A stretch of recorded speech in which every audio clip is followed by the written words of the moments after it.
We will address the order in the following ways. Members of the public may not physically attend meetings. The City Council meeting will be live streamed on Comcast Channel 28 and on the city's website, barring technical difficulties. Those members of the public wishing to participate must do so remotely via Zoom electronic meetings in the following ways: by either logging onto the Zoom link located on the meeting agenda. Please download the app to your computer or mobile device and enter the meeting ID, or by calling a listed number and enter the meeting ID. Public comment for City Council meetings will be accepted via email to publiccomment@cityofsthelena.org. All public comments must be emailed by 4 p.m. prior to the meeting. Emailed public comments will not be read out loud, but will be publicly available and attached to the online City Council agenda. Please see the end of the agenda for detailed public participation instructions. And with that, we'll move to the Pledge of Allegiance. And I would ask you to mute your microphones and place your hand on your heart. I pledge allegiance to the flag of the United States of America and to the republic for which it stands, one nation, under God, indivisible, with liberty and justice for all. Thank you. And now we'll move to the roll call.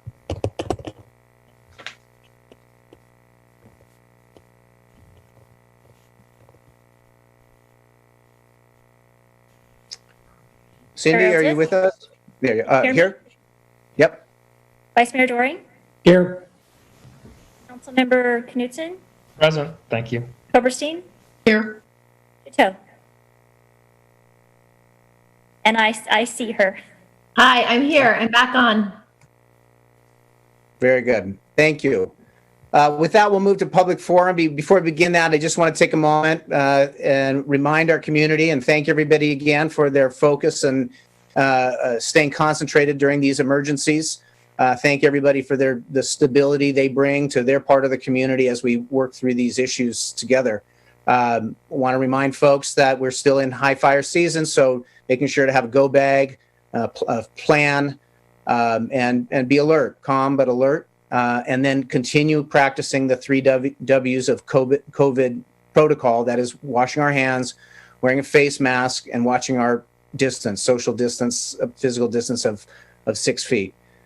So with that, I will then open the public forum, and I will see with Amalia or Priya if we have any public comment at this point. Good evening, Mayor Ellsworth. This is Priya Nixon here, and we do have members of the public who'd like to speak. I'm going to unmute this person, and then please state your full name. So, Bobby, I'm going to allow you to talk, and what I'm going to have to do, Bobby, in order for you to speak is I'm going to have to put you in the speaker room, and it might turn your camera on very briefly. So I'll do that, and then I'll turn your camera off. So, Bobby, just give me one moment while I do that, all right? And you should be able to speak now and unmute yourself.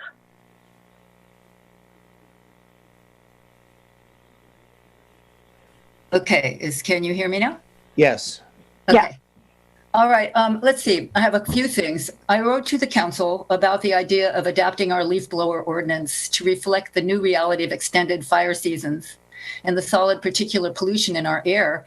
Currently, there's nothing in the ordinance to address the use of gas-powered leaf blowers on Spare the Air days. And I think it's important to add the few words necessary to protect our air from gas-powered leaf blower activity during Spare the Air days going forward. And I'm asking that this be agendized for a future meeting.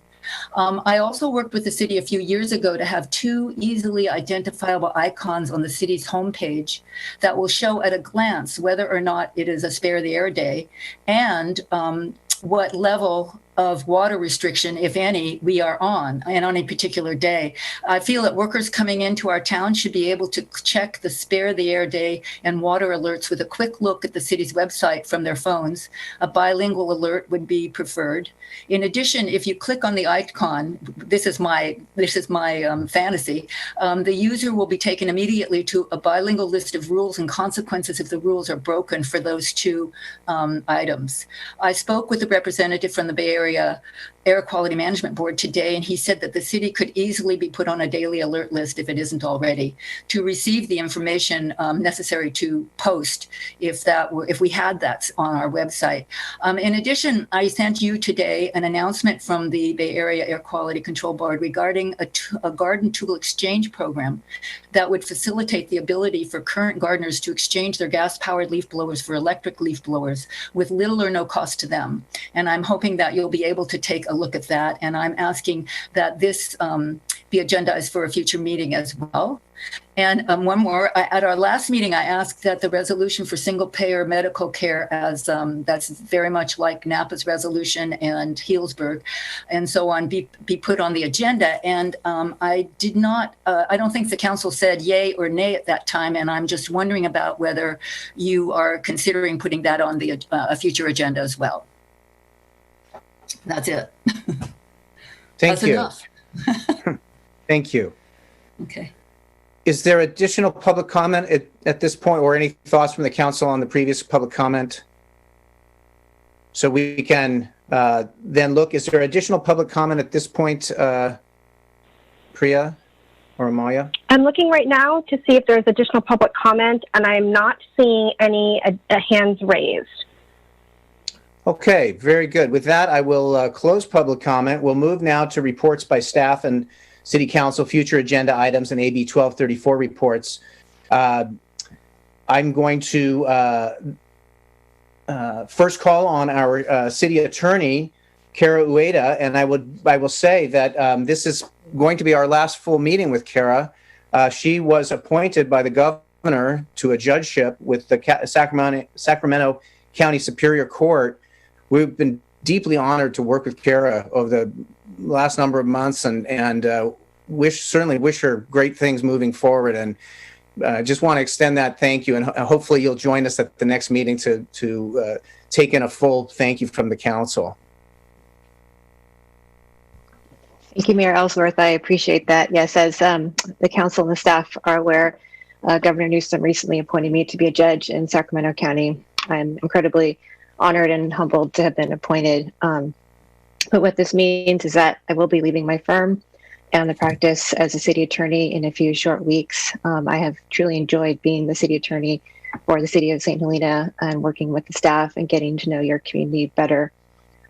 With my departure from the firm, though, the city council did meet today earlier in the afternoon to discuss the transition and agreed to have my partner, Ethan Walsh, begin serving as the city attorney, which means that we'll be preparing an amendment to our contract that we have with the city, and we expect that contract amendment will be on your next city council meeting for approval.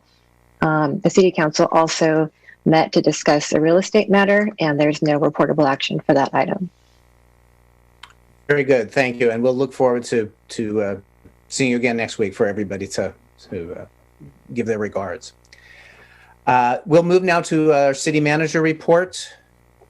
Thank you, Mayor. Today, this afternoon, City Hall experienced a power failure, and we are anticipating having the building closed tomorrow, but that doesn't mean that we're not accessible. We'll be working remotely, and so telephone and email will be just fine, but there will not be a person in the building until we're able to restore power at the building.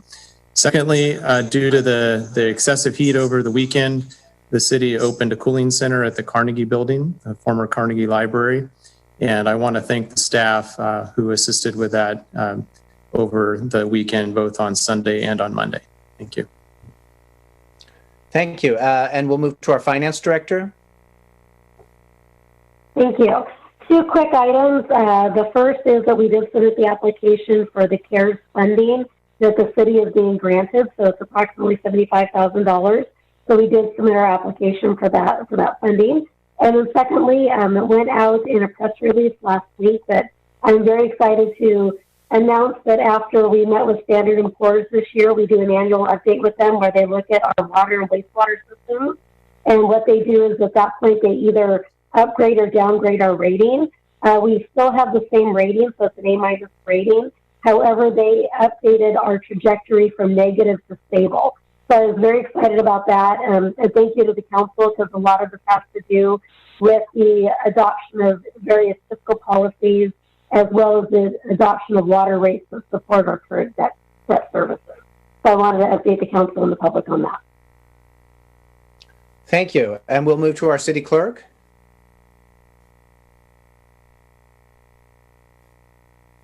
Nothing to report. And our public works. Thank you, Mayor Ellsworth and council members. Only reports I have is that we have 2 leaks going on in the city. One's isolated on Spring Mountain Road to 10 residents that are receiving notices of a planned outage on Friday while they make permanent repairs. They were able to make an isolated repair, temporary repair today. Not as a result of the power shut off, just they appeared overnight. We have one at AMENDED as well that we're looking into, but it's a minor leak compared to the one up on Spring Mountain Road. So just wanted to make folks aware. We did not do a press release because it only affects 10 residents or users, and don't want to alarm the rest of the city when we do a press release such as that. But that's all I report tonight. Thank you. We'll move to planning and building. Hello, good evening, Mayor and Council. I have no updates for this evening. Thank you. Thank you. And I'm seeing a representative or Chief Hartley here for the police. Thank you, Mayor. I have nothing, and City Council, I have nothing to report tonight. Thank you. So we'll move to our council. Councilmember Knudsen? No? Okay. Sorry, I couldn't find the unmute button. No, nothing to report. Councilperson Chateau? Nothing to report. Councilperson Koberstein? Nothing to report. And Vice Mayor Doring? Ditto. Well, I think that everybody's, feeling we're moving through these challenges. Everybody's been really remarkable through the staff, the council, and the community.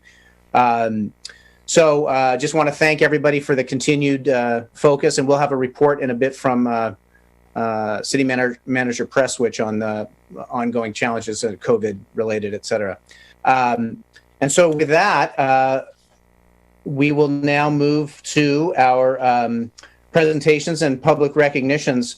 We have a proclamation tonight for Latino Heritage Month, and on our consent calendar, we're going to have an item regarding raising the Mexican flag on the ceremonial flagpole next week from the 14th to the 18th with a ceremony. There will be the community multicultural group will be doing the September 16th grito and ceremony for Mexican Independence Day.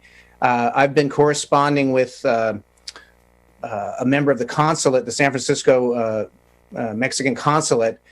They weren't out able to join us this evening, but they will be available next week for the remotely for the ceremony on the 16th. And we're organizing that now, so I'll have a little bit more information on that. They've joined us for the past 2 years at Lyman Park, and they're really pleased to be able to continue. And I think it's a great way for us to, celebrate the relationship with Mexico and the people, our neighbors, and how we all work together. So I'll have more information about that soon. But with that, we will move to our proclamation, and this is the City of St. Helena proclamation recognizing Napa County Latino Heritage Month. This is September 15th through October 15th, 2020. Whereas in 1968, President Lyndon B. Johnson first recognized Hispanic Heritage Week, later expanded by President Reagan to 1 month, and each successive United States president has continued this tradition of declaring September 15th through October 15th to be National Hispanic Heritage Month, and who has called upon the people of our country to observe this month with appropriate respect, ceremonies, and activities. And whereas Napa County and the City of St. Helena has a long history of welcoming immigrants and is home to a growing multi-ethnic and multicultural Latino population, including citizens originating from Mexico, the Caribbean, Central and South America, all of whom are welcome and very much appreciated. And whereas in 2014, the Latino population became the largest ethnic group in California, In Napa County and the city of St. Helena, the Latino population grew by 50% in the past 10 years. And whereas the diverse Latino population of the city of St. Helena and Napa County make a significant economic contribution and has other profound positive influences on our community through their strong commitment to family, faith, education, hard work, culture, and service. And whereas the city of St. Helena and Napa County, which thrives on the diversity and ingenuity of all our people, also depends on the continued support and success of our diverse Latino population. We will continue to be enriched by the transcultural contributions of our Latino friends and neighbors for many decades to come, and we will continue to make efforts to create an inclusive environment where we can all thrive. Now, therefore, be it resolved that I, Jeff Ellsworth, Mayor of the City of St. Helena, do hereby proclaim September 15th through August 15th, 2020, as Napa County Latino Heritage Month in the City of St. Helena.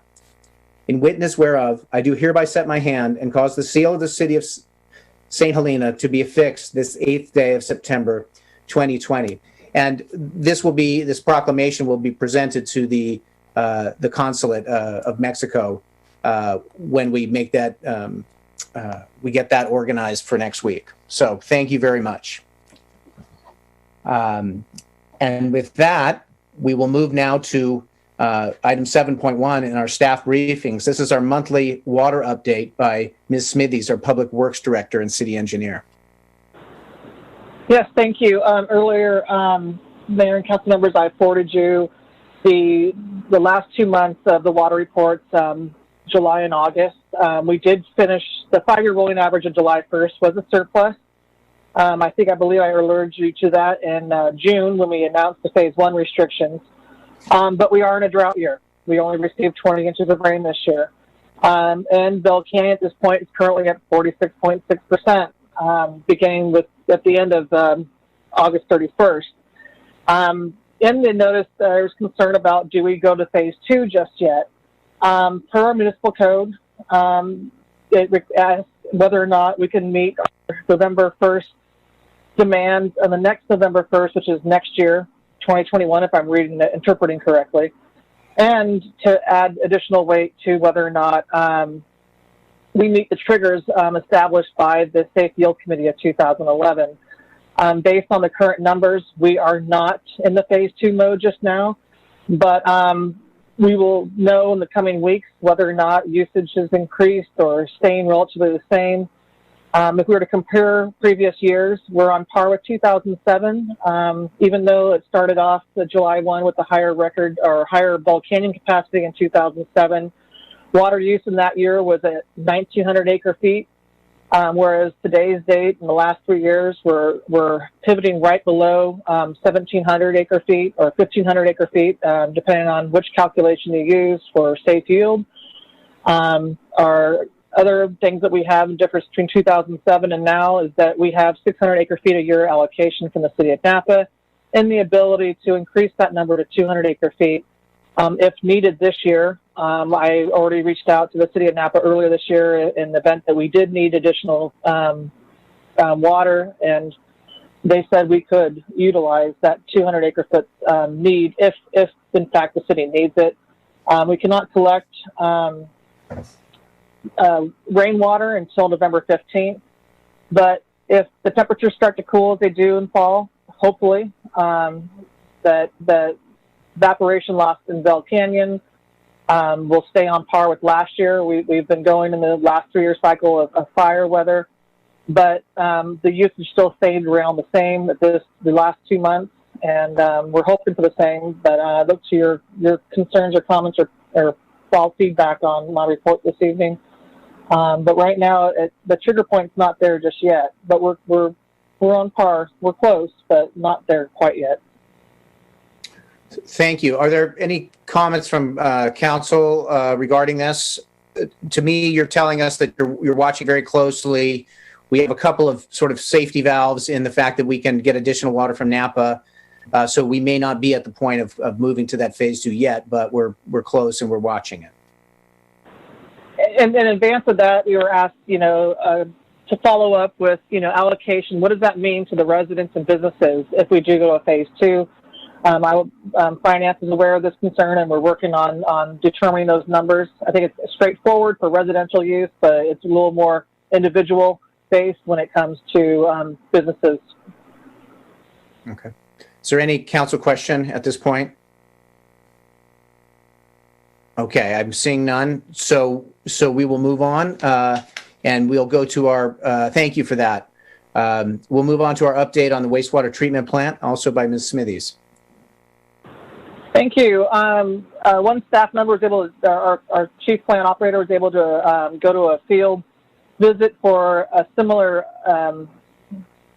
manufactured plant that comes out on a skid to the wastewater plant, which is what we're hoping what we're designing for our city. And in inspect the site, it's very straightforward. City staff is excited about the opportunity for this package plant to be installed at the city. Our environmental is completing the acoustic analysis. That's the noise study. As we are, neighboring the county at this point, and their decibel in the agriculture area is slightly higher, but we're working on the acoustic analysis and the other environmental concerns. Meanwhile, we got a new site layout plan from our design engineer on the project. So things are moving forward, they're progressing, and I'm hoping we're on schedule. It looks to be to have a draft CEQA document by December to bring to council. Very good. Thank you.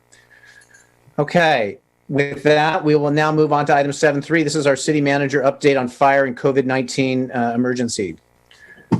Thank you, Mayor. The good news is I'm only updating the community on 2 disasters tonight, not 3, 4, or 5. We'll start with the Hennessy fire. The good news is that fire is about 91% contained as of this morning. We have removed our fire information board from the front of the police station. We've updated all of the digital messaging, and it's now pivoted back to COVID-related messaging. And we're thankful that the fire has treated St. Helena well. Our firefighters have been very busy during the Hennessy fire and earlier.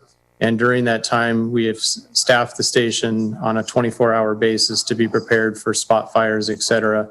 And also during the red flag warnings, we'll continue to staff the fire on a 24/7 basis. Typically, the station's staffed only about half of the time. The evenings are covered by part-time staff. In terms of the COVID emergency, the governor has issued a new blueprint for reducing COVID in the state, and each county finds itself in a different tier. The Napa County, and tiers are defined by counties. Napa County finds itself in a red tier, which is described as substantial spread, not widespread. Widespread would be a purple. And each of the tiers are determined as of an assessment that really takes place today for the first time. Each county must remain in that tier for a minimum of 3 weeks before it can advance to a safer tier.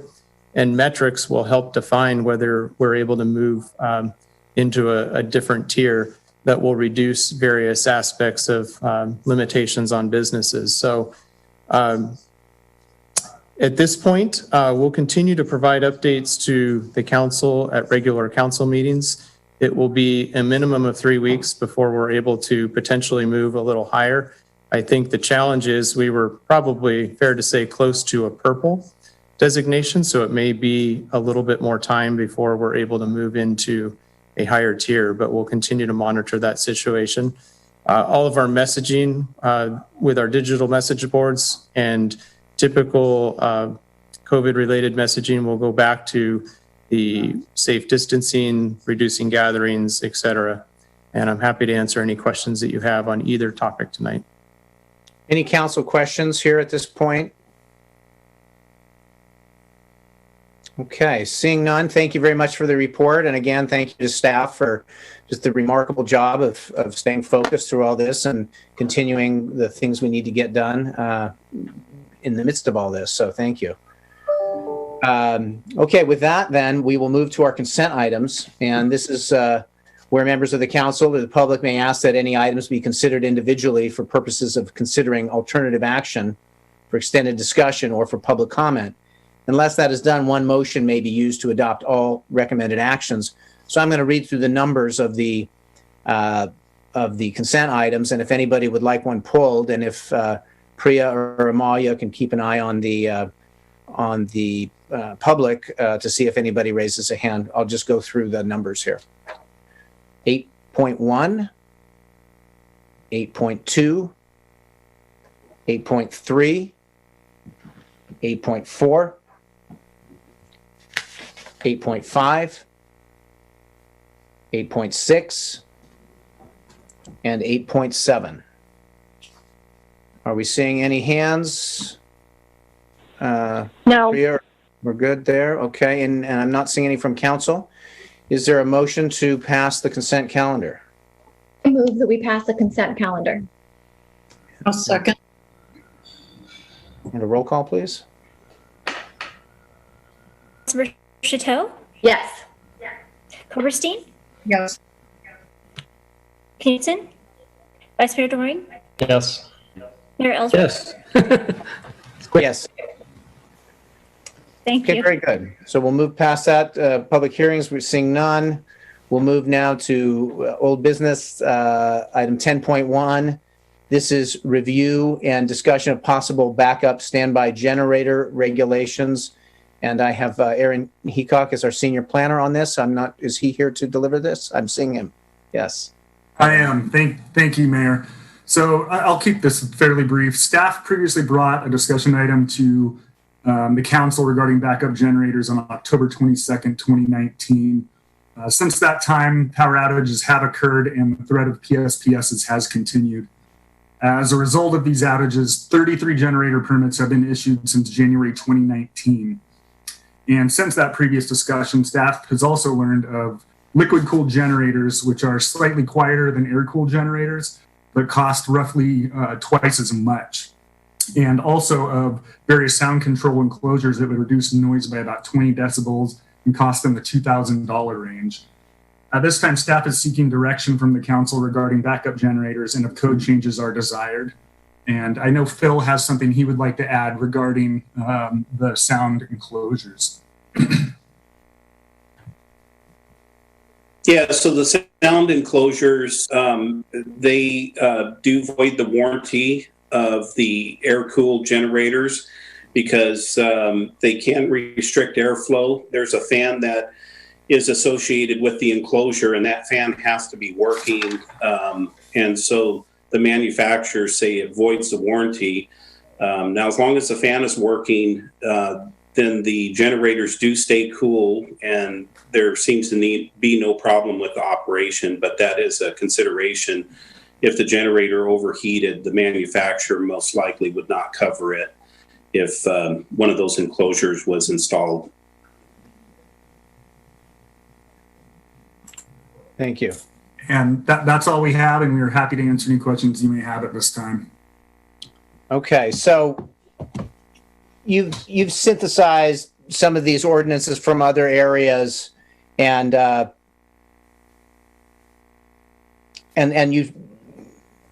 you've got a sense of what sort of the standard approach to this is, what it looks like to me.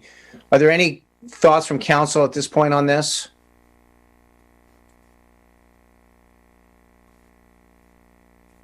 Not seeing any comments there. So do we feel comfortable in terms of the information you need, Mr. Heacock, from us tonight? I think we would like feedback regarding how you would like to move forward, whether, whether you are okay with going with the status quo, using building permits is the process, or if you would like to see something put in the code. Comments from council here on Mary? I think that I appreciate the research, which confirmed what I suspected earlier. I mean, the water-cooled generators are quite expensive, and I think it's a lot to ask for some decibel reduction. I had the same concern about the sound enclosures, and in my previous experience, it didn't just void the warranty, it also created possible fire hazards because of heat. I'm not sure if that's the case. These are a new phenomenon in town, and I would suggest that we just let the situation continue as it is. I would not propose any code amendments myself at this time. Are we seeing, well, we're in this part of the season, we really haven't gotten too deeply in a little bit, but are we seeing phone calls coming in, complaints or issues coming in at this point? Not that I'm aware of. We really don't receive, I mean, I believe last year PD is noted in the staff report received 6 all year complaints, and we don't know if those reportable or standby. It really hasn't been an issue from my perspective at this point. Okay, so I'm going to take that now and open up the public comment. And if Priya would help us see if there's any public comment on this issue. Sure, I'm looking right now to see if there's any public comment, and I am not seeing any at this time. Okay. Bringing it back to council, I'm seeing Mr. Knudsen. Yeah, thanks very much. There is interest in town. I don't know how this snuck in without any public comment. I would suggest that that we should address it. Actually, it's sort of a quality of life issue. I mean, I'm hoping that PG&E is much smarter about the power safety shutoffs in town. It seems like they are. It seems like the use of generators may be much less a problem than perhaps a couple of years ago. But they are extremely loud, and it seems to me that we should at least have some sort of decibel requirements as per the Santa Monica code. And why not? Why wouldn't we want to sort of ensure that there's calm between neighbors regarding these, what are very noisy machines? Thank you. Additional council comment?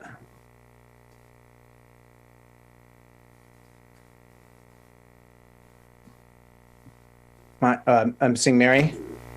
I mean, I think we already, and Phil can correct me if I'm wrong, but we already have the 3-foot requirement, setback requirement that Santa Monica has. And I believe the 65 decibel requirement is already part of our code. Could you elaborate on that? Yeah, that's correct. So we do require 3 feet from the property line, side property line, and it is 65 decibels is the maximum at 50 feet. So that is our standard that we enforce right now. So when this first came up last year was really our first year looking at this, and I think there was a lot of concern as this was a building issue, and certainly we want to make sure we're focusing on the quality of life for our community and making sure things are balanced that way. If we have some of these things already in our building code that address that, it may be that we can, in my opinion, keep going with what we have unless we see a spike over the next coming months with problems. I think a lot of what we did with this was tried to get in front of potential problems when this was first coming online, which I really am appreciative of. I think this is the kind of work where we look at other communities, what they're doing, what we're doing, and making sure that it's consistent with what's happening in other places, best practice, et cetera. So to me, this was an excellent exercise in finding out where we are compared to other areas. But if we already have some protections that give us what we need so that we're not getting a lot of calls and complaints, what we have may be sufficient. Any thoughts from the rest of the council on this? I think what we have works for right now. When I'm hearing this and I'm seeing that we already are regulating the decibels and how loud it can get, and also just knowing that right now it's changing so much with PG&E, and they are able to limit, it looks like, the power outages just to the areas going up into the hills and not as much in town. So things have changed, and I think that that makes a difference, and we shall see how that plays out. But today was another first to see that, how it played out.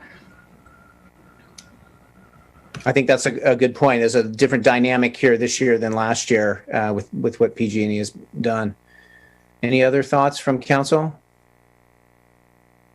Vice Mayor Doring? I'm just curious what regulations, if any, that we have for portable generators. I mean, you often see them out in the street with a long cord, you know, because of obviously safety concerns with respect to fumes.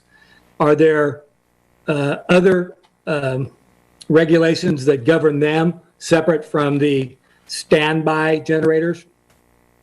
Only the noise ordinance. Okay.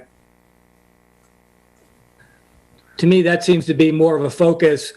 We still haven't really honed in on what the issue was. I suspect it's more of the portable generators, but maybe we'll get more data. Unfortunately, I hope we don't get any more data, but if we do get more data, it would be nice to see how many of those complaints involve portable generators, because some of them are extremely loud, no doubt about it. Well, I do think that the work done on this has given us a good platform to consider as we move forward, and we know where we are in relationship to other cities. Yes, please. Just one question. So if, let's say, like a neighbor that's out of town turns on their generator and it's running all night and it's really loud, what is the process for that to come to our attention and for that person to, you know, figure out if that generator truly is too loud or not? How does that work? That's a good question. So a permanent standby backup generator would only kick on if the power went out. And so essentially it would take a call to PD with a noise complaint. And so they would go out, and that's really the only mechanism that we have. Thank you. Any other thoughts from council? So I think the consensus is to go forward as we excuse me, as we are, and as Mr. Vice Mayor Doring suggested, hopefully we don't get a lot of data because hopefully we don't have these power outages. But if we just move forward as we are, but we're poised if we need to go in a different direction with the work that's been done. So that's appreciated. So if that gives you the direction, we'll go forward from there. Yes, we're good. Thank you very much for the work on this. Okay, we'll move on to item 10.2, and this is discussion on bike facilities along Spring Street, direction to staff on preferred facility, and consideration of adopting a resolution rescinding Resolution 2018-165 and adding portions of Spring Street to the city's list of red zones, parking prohibitions. The recommended bike facility options are as follows. 1, reduce the lane width on Spring Street to 11-foot travel lanes, at a Class 2 5-foot bike lane in the westbound direction, and a Class 3 share the road facility in the eastbound direction, and restrict parking on the south side of Spring Street. 2, add a Class 3 share the road bike facility in both directions, keep existing lane widths, and no parking restrictions. 3, Class 2 bike lanes only, which would require parking to be prohibited along the south side. The vehicle travelway, center lane, would not be striped. This is prepared by Priya Nixon, our assistant to the city manager. Would you like to take it from here? Oh, I'm seeing Mr. Doring. Sorry to interrupt. I just wanted to announce that I have to recuse myself on this. I have a client who I've done a lot of work for over several years who lives on Spring Street. The work I do is not related to this, but I feel that given that relationship, I will recuse myself from this item. And so I've been told that I actually have to leave the meeting. If that is correct, I'd be happy to leave the meeting. And then do I have to come back, I guess, for the next couple items? If someone can instruct me, that'd be fine. Sorry. Yes, Vice Mayor Doring, you'll have to physically leave the meeting, and then I will text you when it's time for you to come back on. Thank you. Good luck. Thank you. Okay, so with that, I'm seeing Ms. Smithies. Yes, I've been asked to kick this off, so I want to thank Priya Nixon for writing it. Completing it, as many of you know, this was an item that was brought up at the ATSC, Active Transportation Committee meeting in May of 2019. There was design oversight in our first citywide paving plan that we missed the actual bike lane design at the very beginning of the project. So right before construction started, we're trying to find a consultant to come on board to assist us with the appropriate bike plan for Spring Street as it was included in the approved, adopted bike plan 2012. With that, we were able to successfully hire W-Trans out of Santa Rosa. We had Jaylene Whitlock here on the meeting to provide a PowerPoint on the final options that were discussed and proposed to the ATSC at the last meeting a week ago. In addition, Priya Nixon's here to ask as many questions, answer other questions as well. There was a lot of public outreach that ensued in October when we received the first draft on this, the very first draft of the the W-Trans bike plan. We provided to ATSC concurrently while city staffer was reviewing it. We sent out public notices to the directly affected residents, which was about 30 residents. We did door hangers and letter notices, mailed letters to all those affected. We had quite a robust turnout at that meeting in November. We took it to council, and council requested that we go back out to public comment and have another meeting, which with the community and outreach, increased the outreach of the neighborhoods. And we sent some notices out, setting up a March meeting in 2020, and COVID happened. So we postponed the meeting until a week ago. We re-noticed 2 weeks in advance of the meeting. We were made aware that the post office did not get mail delivered to some residents until 5 days before the meeting. For those who don't know, it's a courtesy notice. It's not a required public noticing. But extensive noticing has gone out on this issue. And we also sent out notices 10 days before this meeting. And we'll leave with the public comment you see included on tonight's meeting, including the prior public comment in November, March comment letters that were received. That noticing did get out. So I'd like to let Jaylene take it from there, and or Priya Priya's going to comment on the status. We provide all three options that were discussed in November. The Active Transportation Commission has recommended. I'll let Priya take the lead on this one. I believe option 2 and 3, but we provide all three options that the consultant has provided. And I'll let Priya wants to chime in before we let it over to Jaylene. Yes, thank you so much, Director Smithies, for giving that overview. I would just like to add that due to the power outage, we had some issues with emails, posting the public comment to the agenda. However, City Council did receive those via email, and these public comments will be attached to the agenda tomorrow. So I just wanted to make sure that I shared that. And then I also just wanted to briefly say that, yes, ATSC did hear this on the special meeting they held on the 19th of August. And they did make a recommendation to eliminate option 1. And they gave options. They gave reasons for options 2 and 3, and that has been attached to the agenda as a letter from the Active Transportation and Sustainability Committee. And tonight we have our consultant from W-Trans, Jaylene Whitlock, and she will be doing a very brief presentation going over the 3 different options. With that, I'm going to hand it over to Jaylene. And Jaylene, please tell me when you'd like me to share the slides. Thank you, Priya and Director Smithies, and thank you, Mayor Ellsworth and members of the council. Priya, if you want to go ahead and start the slideshow, we'll jump right in here. I'm a principal with W-Trans in Santa Rosa, and worked a little bit on this, although it was done by some other staff, and my computer just decided to lose the screen. Okay, so there were 3 alternatives developed, and these came based, as she said, as was said earlier, this started with the bike plan.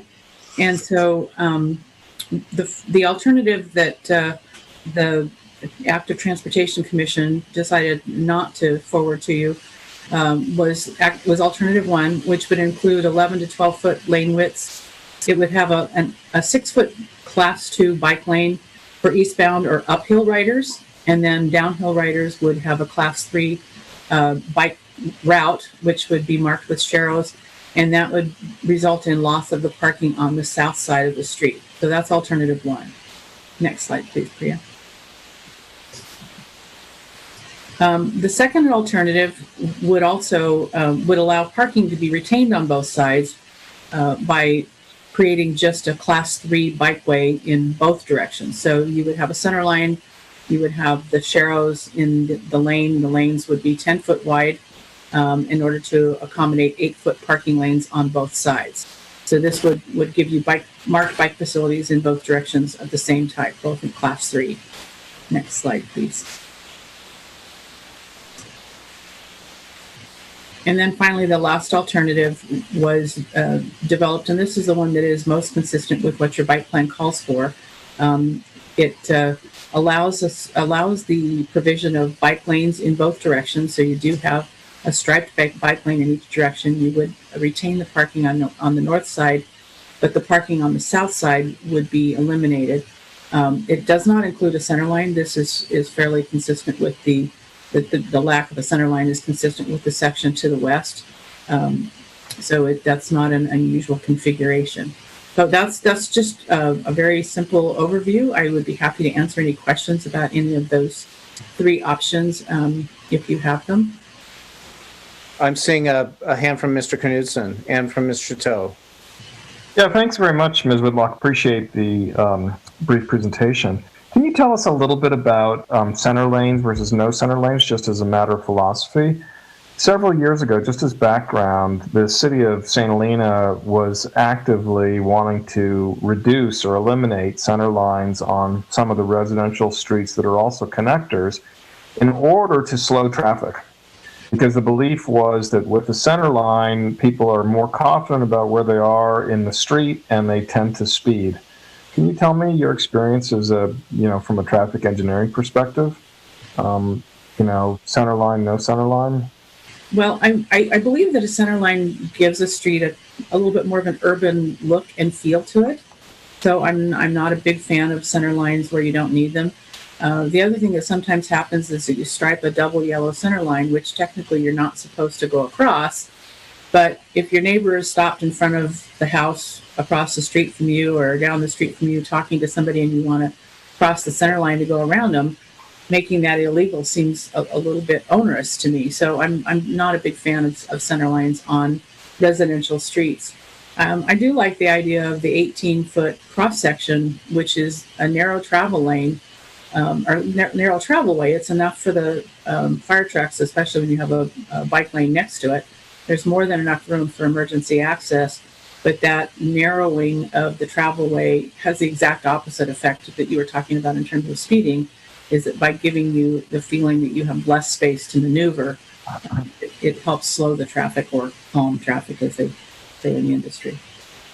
The other question I have for you, if you don't mind, a follow-up on a slightly different matter, is that the way that the street, it's by the way, the very lovely paving job, fantastic paving job, the sidewalk work, really, really good.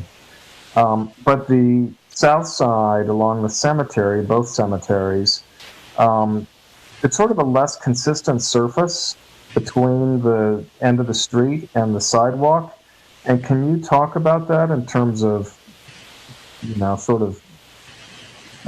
sort of gotten away with it because in general that's sort of a parking area, et cetera, but can you talk about that a little bit? I'm sure you've been on Spring Street many times.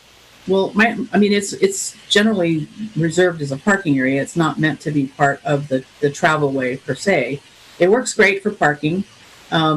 It's not as good for, it actually also works for pedestrian access because it's considered an all-weather surface. There are places where we would recommend just a gravel path as opposed to sidewalks in a more rural setting. It looks less urbanized than a concrete sidewalk. but you always need to be careful anywhere you have pavement in.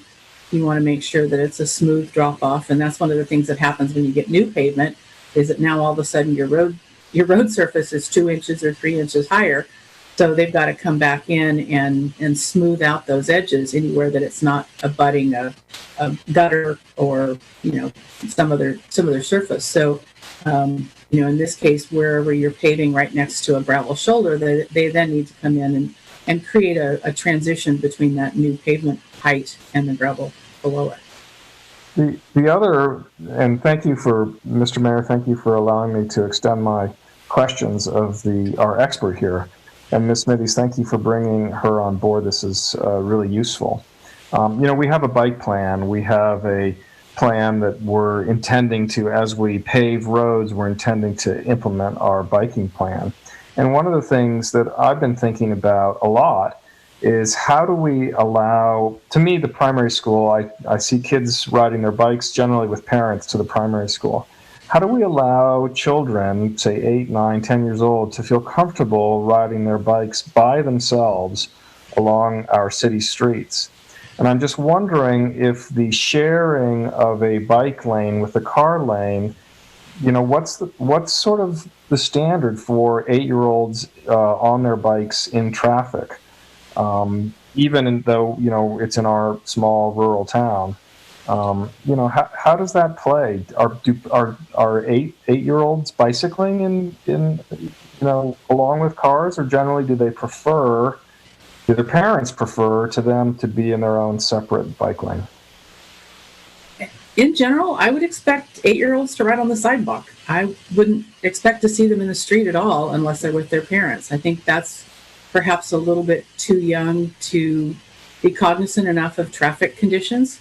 At that age, unless you have a city ordinance banning it, riding on the sidewalk is not against state law. I know a lot of people have heard that it is, but it's not. We actually often write in our traffic studies that you ride on the streets or the sidewalks. And so, for children, if there are sidewalks, which this street has sidewalks on one side, but not continuous sidewalks on the other side. But if you want, if people are going to feel comfortable riding their bikes, SHARROWS can work if it's low volume, low speed. And a lot of streets work well that way. But anywhere you've got, volumes over, and I'm just going to kind of ballpark it, it's about 2,000 vehicles per day is what's considered a livable volume for a residential street. So anything over about 2,000, it's starting to lose its residential character. So I would say if you had over an ADT of 2,000 vehicles a day, you might not want kids riding in the street with cars. Interesting. Do we know how many vehicle trips are on Spring Street or Valley View, for example? Do we know that? I don't recall if we gathered that data or not off the top of my head. I don't think we did. Okay, thank you very much. If I could add, we were working on trying to get counts up there. I do know east of Valley View, I think they're just under 1,000. So it's not a huge. That's going to be where your higher traffic is, boats going into downtown versus out and around Riesling Way, Sylvaner. So we're hoping to have counts in time for this meeting. Did not happen. We didn't get our new traffic boards in now. They've been used on Main Street, but just to follow up on that, it's less than 2,000 for sure. Ms. Chateau, did you have a question? I do, because I needed clarification. Because when I went to the ATSC, the committee meeting, the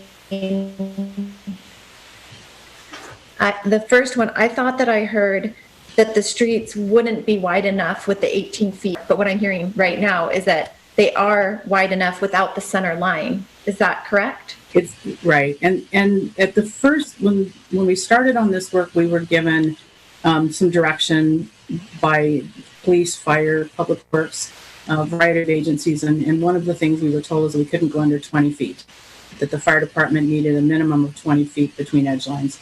And then after kind of discussing this more with them, and I think probably this was Director Smithies or Priya's work, that they got them to realize that if they had a bike lane next to 18 feet, they really had 23 feet to work with, so it wasn't less than 20.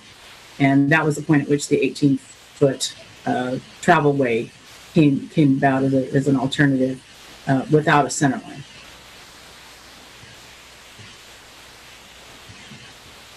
Anna, does that answer your question? Okay, thank you. And then also the center, yes, the center line actually was a traffic calming impact. But is that not? Center lines are not so much a traffic calming device. Edge lines are used more that way. Okay. Because they narrow it. The center lines, and I think Councilmember Knudsen hit this right on the head, is when you put the center line in, it gives people space where they know they've got, that dedicated space. And it's just like on the bike lane for bikes. If you've got marked lanes for cars, if you know where exactly is your space, you're not having to be as aware of what might be somebody else's space. Whereas with an 18-foot lane without a center line, you're watching for the oncoming traffic to make sure that they've got room and you've got room as well. Okay. Thank you very much. Mr. Knudsen, another question? And then I'll open it to public comment. Or Mary, I don't know if you have. Yeah, that's what's fascinating about this, is that we've been in an experiment over the last how many months since it was paved without a center line, actually, and without any striping whatsoever. It's been fascinating for someone who runs along that route and is very aware of Spring Street.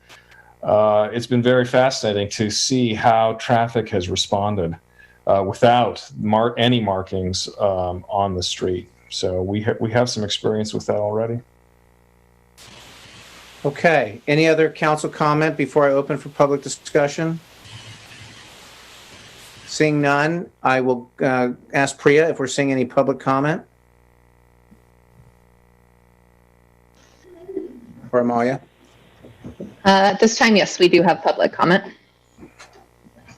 Go ahead, Mr. Farmer. Okay, can you hear me? Yes. Okay, I'm speaking as an individual. I am a member of the ATSC committee, but for this set of comments, I'm speaking as an individual.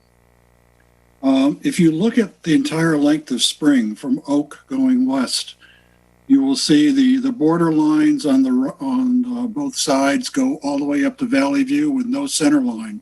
And that configuration seems to have worked very well, and people are very, very used to that. So my first suggestion would be to basically extend that to West Sylvaner, since people are used to it. And as Mr. Knudsen pointed out, people, it seems to be working pretty well. The second thing is safety, and that is, if you put bike lanes there, what are people who now walk on the street? And there are plenty of people who walk on the street or on strollers or whatever, and they're walking by and large against traffic and with traffic.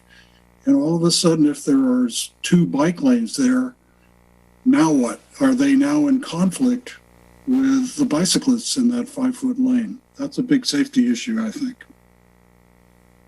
Because the street has to be safe for everybody, not just bicyclists. So I really support option 2 with no center line for reasons that have been discussed, and basically making it compatible with what's on the rest of Spring from Oak to Valley View. Thank you. Is there additional public comment? Yes, there is. Ms. Coy, you can speak now.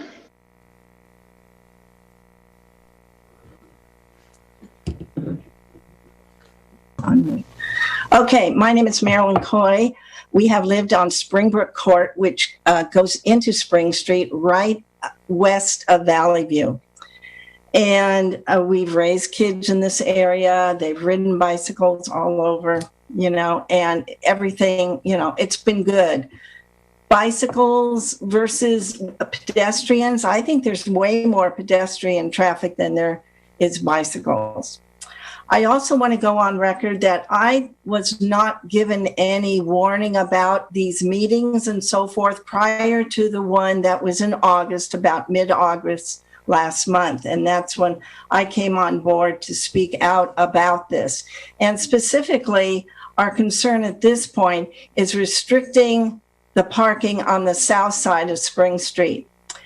I think that, you know, most of the time there's nobody's parking there. But when there is a funeral and there's 2 cemeteries and they get lots of business, and people will park up and down Spring Street on both sides. They also, if it's a really large funeral, will overflow into our street, but that's okay. But to restrict the parking on that side for funerals, and also there's 2 churches. And, you know, typically a lot of older people go to funerals, they go to church. And I think that that would be targeting them.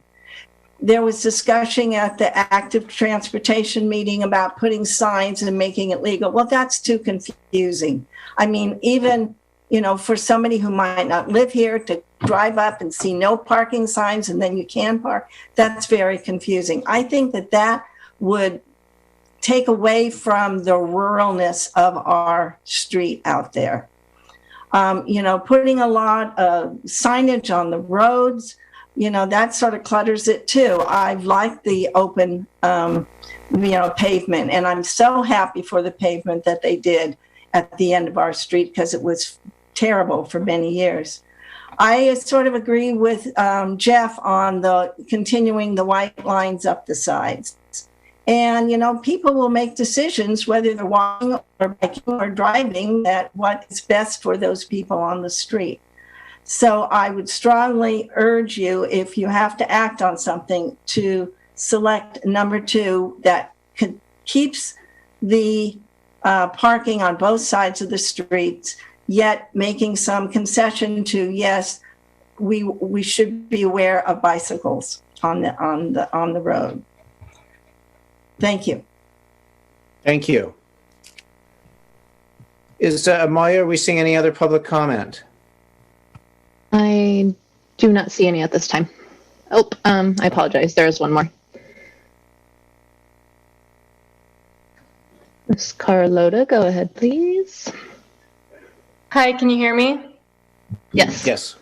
Hi, this is Carlota Sainato, Program Coordinator at the Napa County Bicycle Coalition. I would like to express our support for option 1, which includes the Class 2 bike lane heading westbound uphill and a Class 2 bike boulevard heading eastbound downhill. By implementing these standards, the city would be improving the bicycle infrastructure from its existing condition, which will make people feel safer biking on Spring Street. And when more people feel safer biking on the road, more people will go by bike, especially families who bike with children. Just installing Class 3s because it preserves the existing condition of the roadway means that we'll see the same volume and same type of cyclists on the road, instead of increasing bicycling and making it more widely accessible. The city's vision and mission statement calls for expanding and improving recreational services and facilities and maintaining and encouraging an environmentally sustainable community. Making bicycling more accessible to all road users by improving the bike infrastructure is consistent with these goals. Removing parking from the south side of the street is not a recommendation we're making lightly, but we think it's resolvable. We encourage the Cemetery Association to work with their neighbors in the faith community to address parking needs with their parking lots on those days where additional parking may be needed. As someone who grew up in St. Helena and lived there until very recently, I have seen that day-to-day parking on the south side of Spring Street is sparse and can easily be supported by the north side. I recognize that there are questions about connectivity. While there isn't a bike network in this area to connect to yet, we must start somewhere in building it. This corridor provides key access between residences in downtown, the high school, and White Sulphur Spring Road, a popular destination for local bicyclists. With more residents biking during the time of the pandemic, this time of the pandemic more than ever, now is the time to prioritize safe, accessible bike infrastructure to sustain this growth in biking. Thank you for your time. Thank you for the comments. Okay, Are there additional public comments? I apologize. At this time, we do not have any additional comment. Okay, I'll bring it back to the council. I had a question for Ms. Smithies. The striping that Mr. Farmer pointed out that continues down Spring towards Oak. That striping is intended for the purpose of what? Okay. Since it was before my time, it was for parking, delineating parking. I would, without looking at it, it's not adequate for bicycle spacing. It's adequate for parking and the non-center line down the center for the travel lane, the two-way traffic travel lane. Okay. It's also similar to what we have on Madrona as well. Mm-hmm. Any thoughts at this point from council? Ms. Chateau, Ms. Koberstein, Mr. Knudsen? I'd like to ask another question of Ms. Whitlock, if I could, regarding the transition between West Spring and further West Spring, I guess. Those stripes are apparently to sort of delineate what the space is to drive in versus what the space to park in. Is that current thinking from a traffic perspective, or what are people doing these days? It's not unusual to delineate parking lanes. It's actually less normal than just leaving a B, but it may have been a lot of times when it's done as a traffic calming measure. Like we were talking about earlier, when you make the road look narrower, it causes people to slow down. One of the things that we find when you have a section of road that has parking, it has room for parking, but there's never anybody parking on it. If the road's really wide, it makes people want to go faster. So sometimes they'll stripe edge lines just to make the lanes feel a little bit more cramped and get people to slow down. I wouldn't be at all surprised if that was the reason that was done in the first place. And that is essentially what Alternative 2 does, doesn't it? We've essentially provided sort of a say Alternative 2 without the center line, without the center double stripe. Essentially, we've got some SHARROWS to allow to tell cars that, guess what, you're sharing this with bicyclists, and then essentially a line on each side which says, guess what, this is, the cars that are traveling should be between these two lines. Is that accurate? It would be consistent with that, with the addition of the SHARROWS. I mean, that would be the biggest difference between those two segments. Yeah. Okay, thank you. Ms. Koberstein, Mary? Preference of all of these options is option 2. I think Jeff Farmer's comments were pretty much right on point.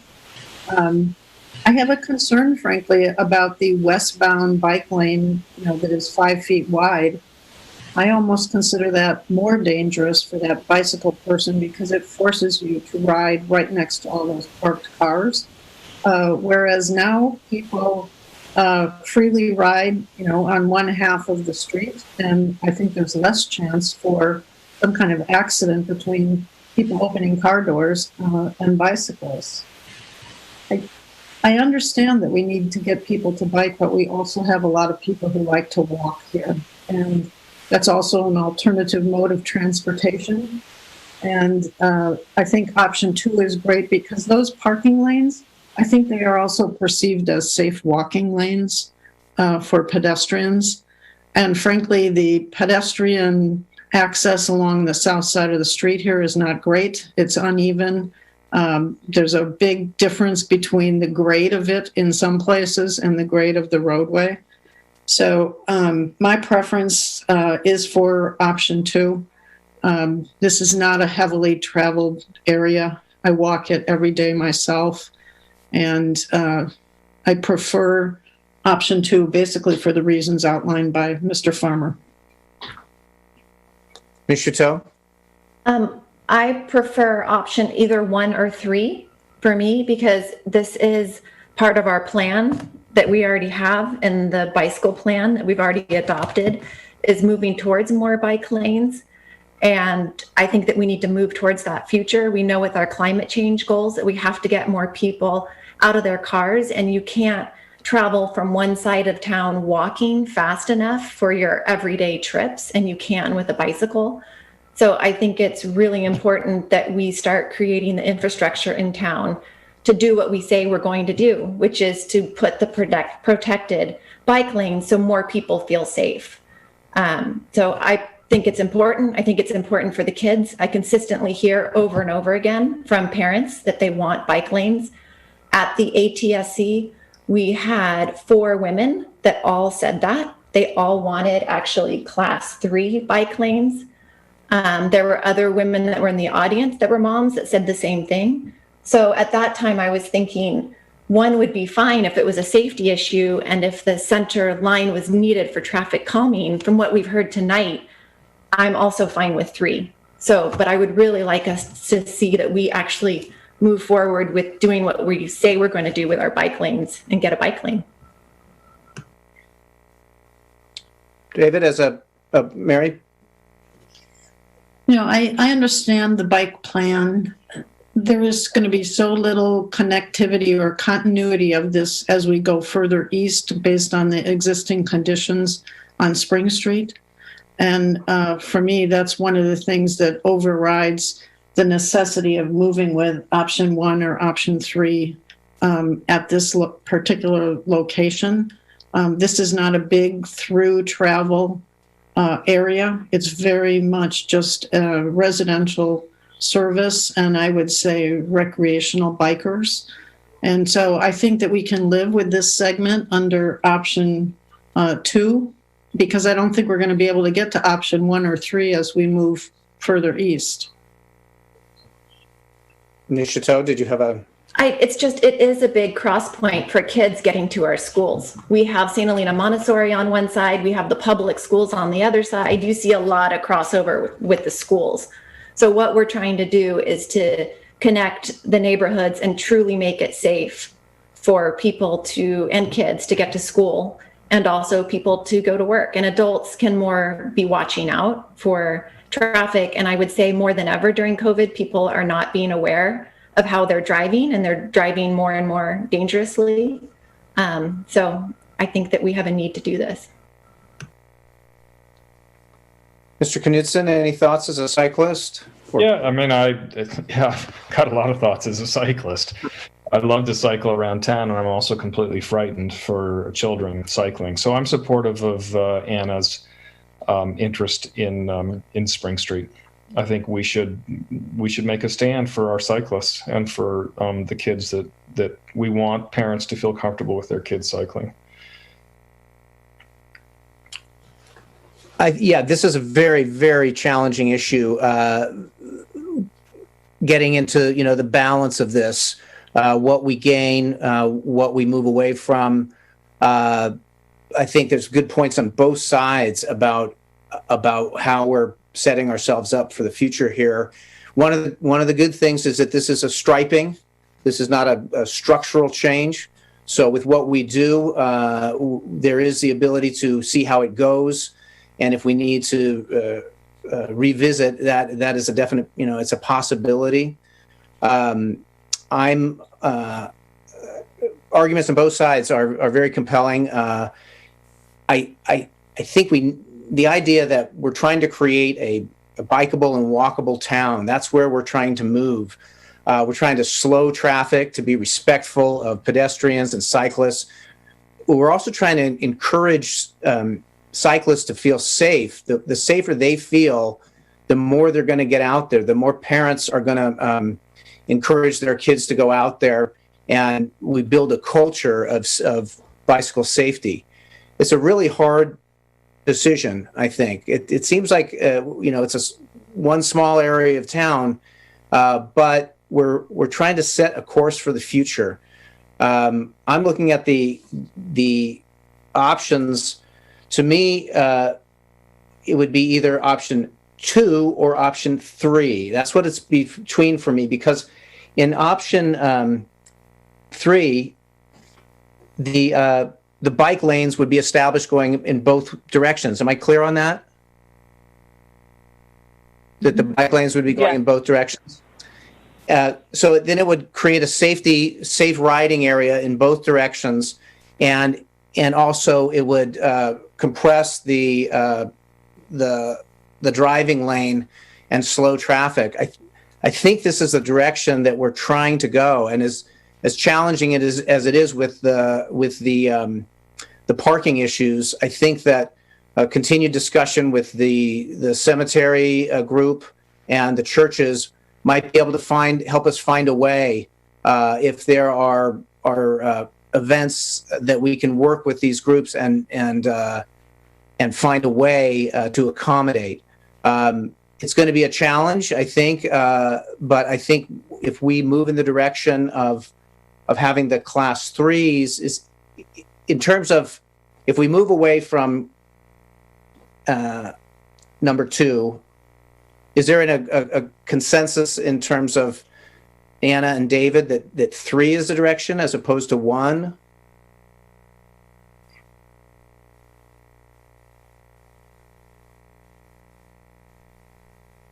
I support Ms. Chateau's belief that 1 or 3 are acceptable. I prefer 3 because without having a center line. I'm fine with that. It's slower than that. And Jeff, if you're okay with 2 or 3, the consensus might be 3. I agree with you that this is not necessary. We could try it and let's see how it goes. Stripey can always be changed. You wouldn't want to, but why not make a statement for bikes? Why not? I think it's worth a try, and I do get the arguments on the other side. I grasp the parking issues, and I think that if we as a community look at this as a step forward, a way forward, and we work around this and try to adapt because we're trying to change a culture, trying to evolve a culture. We have a wonderful culture here, but can we evolve to this next step? And creating those safety lanes so that parents and kids can feel that their kids are not competing directly on the roads. One of the other components about St. Helena that's different than other perhaps residential areas in the Bay Area is we have a large heavy industry operating in St. Helena and Napa County. And our residential areas are competing with those industry trucks and things that move through our residential areas. It's a challenge. And so creating some delineation that says this is important to us, raising kids and having them feel comfortable being on their bikes. I think this is a way to go. I want to recognize Councilperson Koberstein's points that this is an area that by where it's located may not be a through area in terms of going out and connecting on the east or the west side, but it is a connector for homes and families in the Sylvaner area and for connecting through town. So I'm at 3. That's where I'm at, and it's Ms. Koberstein. I just want to make a last comment because it's clear I'm in the minority here and we will vote, but there have been no accident data in this particular segment of town. And this is a heavily used pedestrian area as much as it is bicycle. And the traffic volume is extremely low. And so I think we are sacrificing the pedestrian enjoyment and safe use of this roadway for the segregated bicycle lanes, which walkers are not going to feel comfortable using. Whereas they would feel comfortable walking in the parking lanes was there a parking lane on the south side of the street. So I understand, the need to create a bicycle system, but we are talking about a tiny segment of road here that primarily serves the homes in the Sylvaner neighborhood.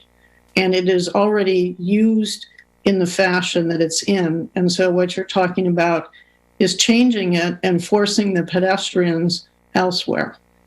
And if we're only talking about restriping, I'd go with number 2 first. And then if there is really some issue about safety, consider moving to number 3.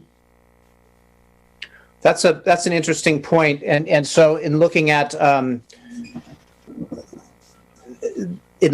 option 1, which is with the 1 lane, that keeps the Sharrow on the other side of the street, which would perhaps keep that open as a walking lane. Is that your thought, Mary?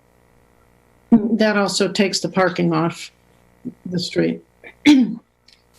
I prefer 2 because you do have the parking there. You don't have to worry about creating some parking arrangement or agreement between the cemetery association and the churches. And I frankly think that that parking lane will be used by a lot of pedestrians.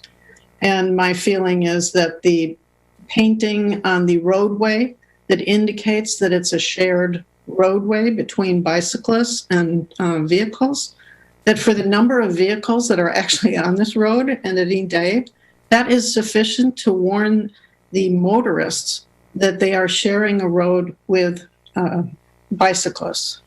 And they already know that because they share it with no pavement marking whatsoever.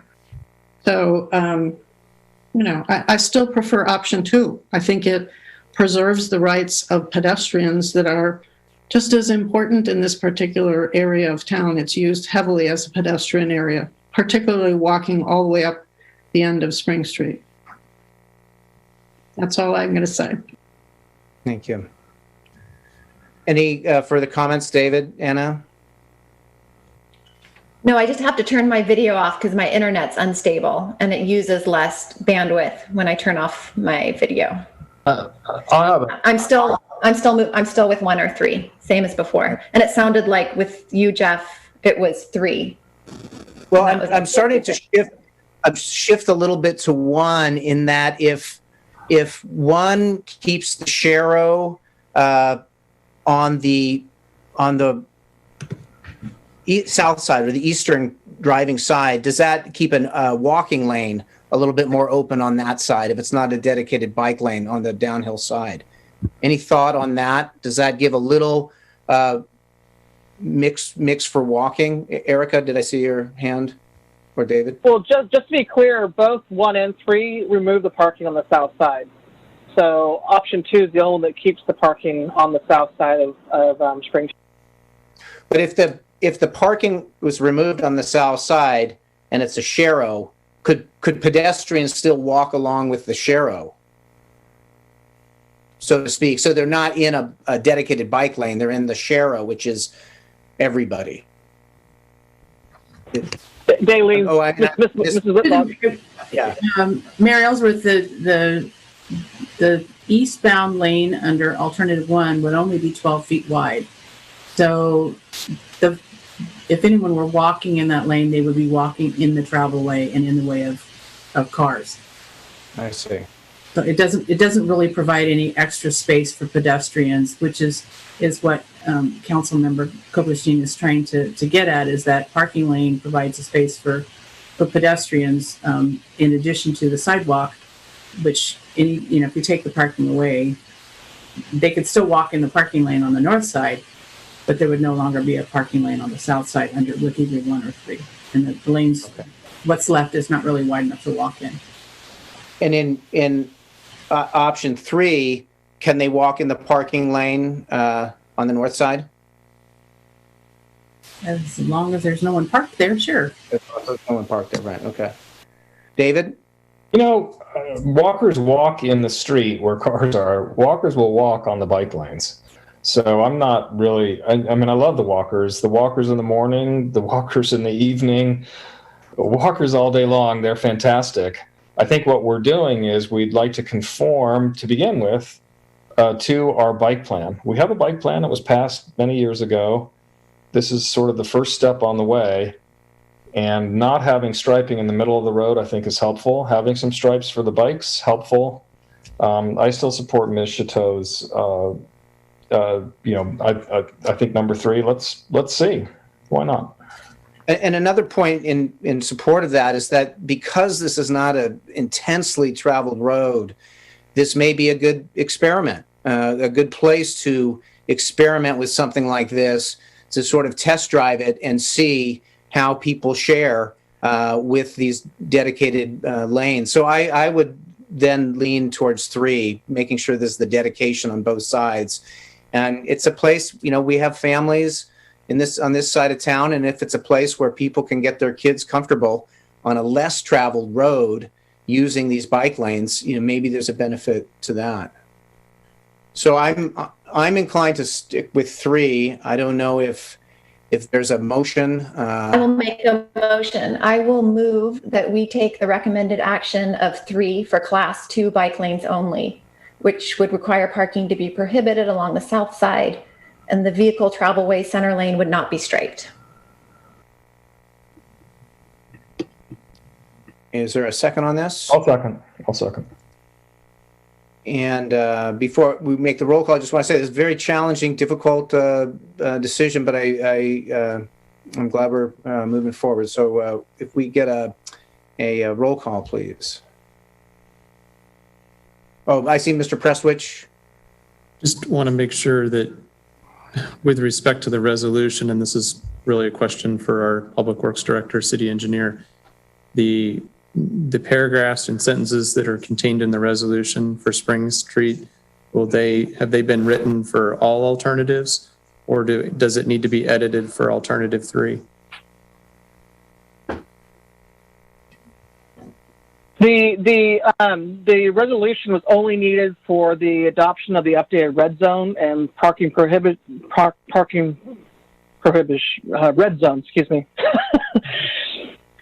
So it does address, because both options 1 and 3 carried the red zone, whereas option 2 did not carry the red zone. So that's the only item that we're needing approval on.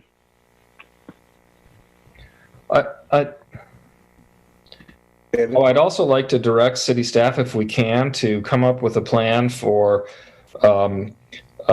the cemetery. If there are overspills, that there could be some cones or something that would allow for occasional use of the south side of Spring Street, if that's acceptable to other council members as well. What is that protocol, Ms. Smithies, in terms of? I would look at our resident traffic engineer, Daleen Whitlock, for that one, because it's not my comfort zone. So the real problem with trying to allow parking on a temporary basis even is that you have a 5-foot bike lane and then technically only a 9-foot travel way adjacent to it. So out of that 14 feet, if you allow parking, a parking lane is typically about 8 feet. So you really don't have enough left for a travel way. So I know this came up at the committee meeting as well. But if you are going to put a bike lane along the south side of the street, there isn't enough space left for parking, except perhaps where there's adjacent gravel. So it's outside of what the paved right of way is.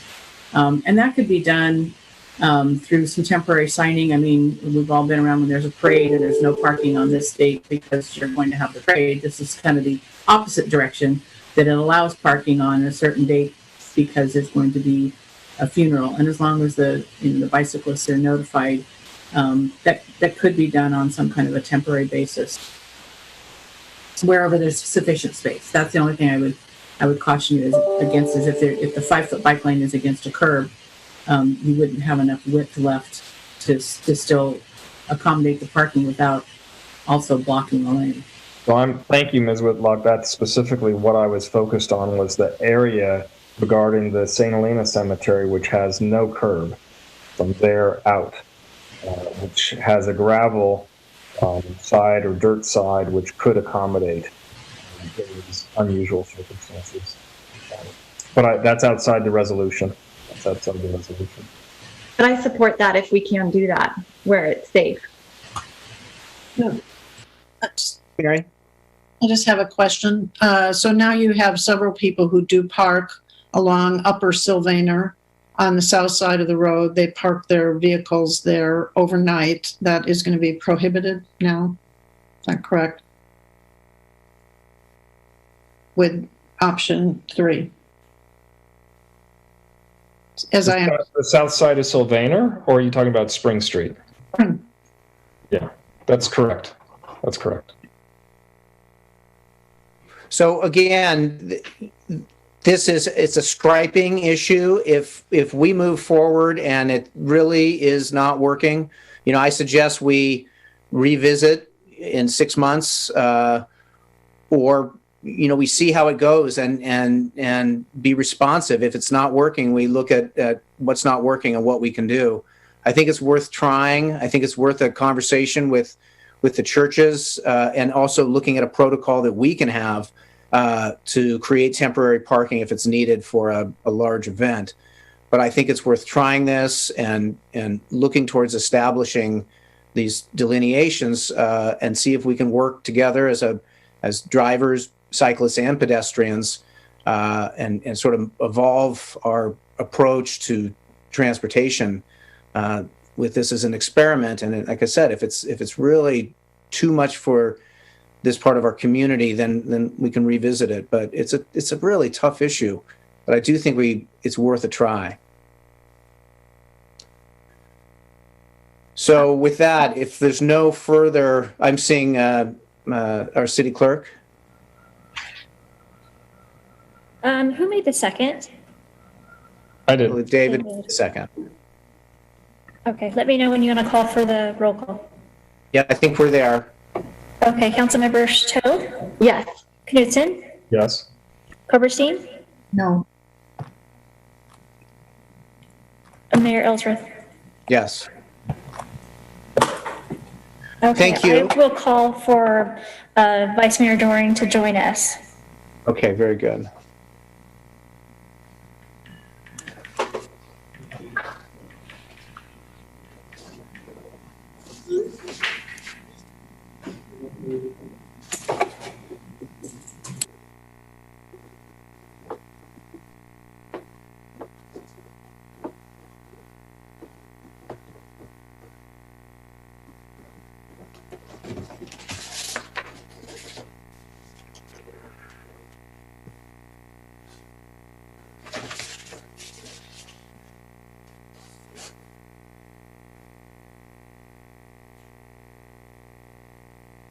Oh.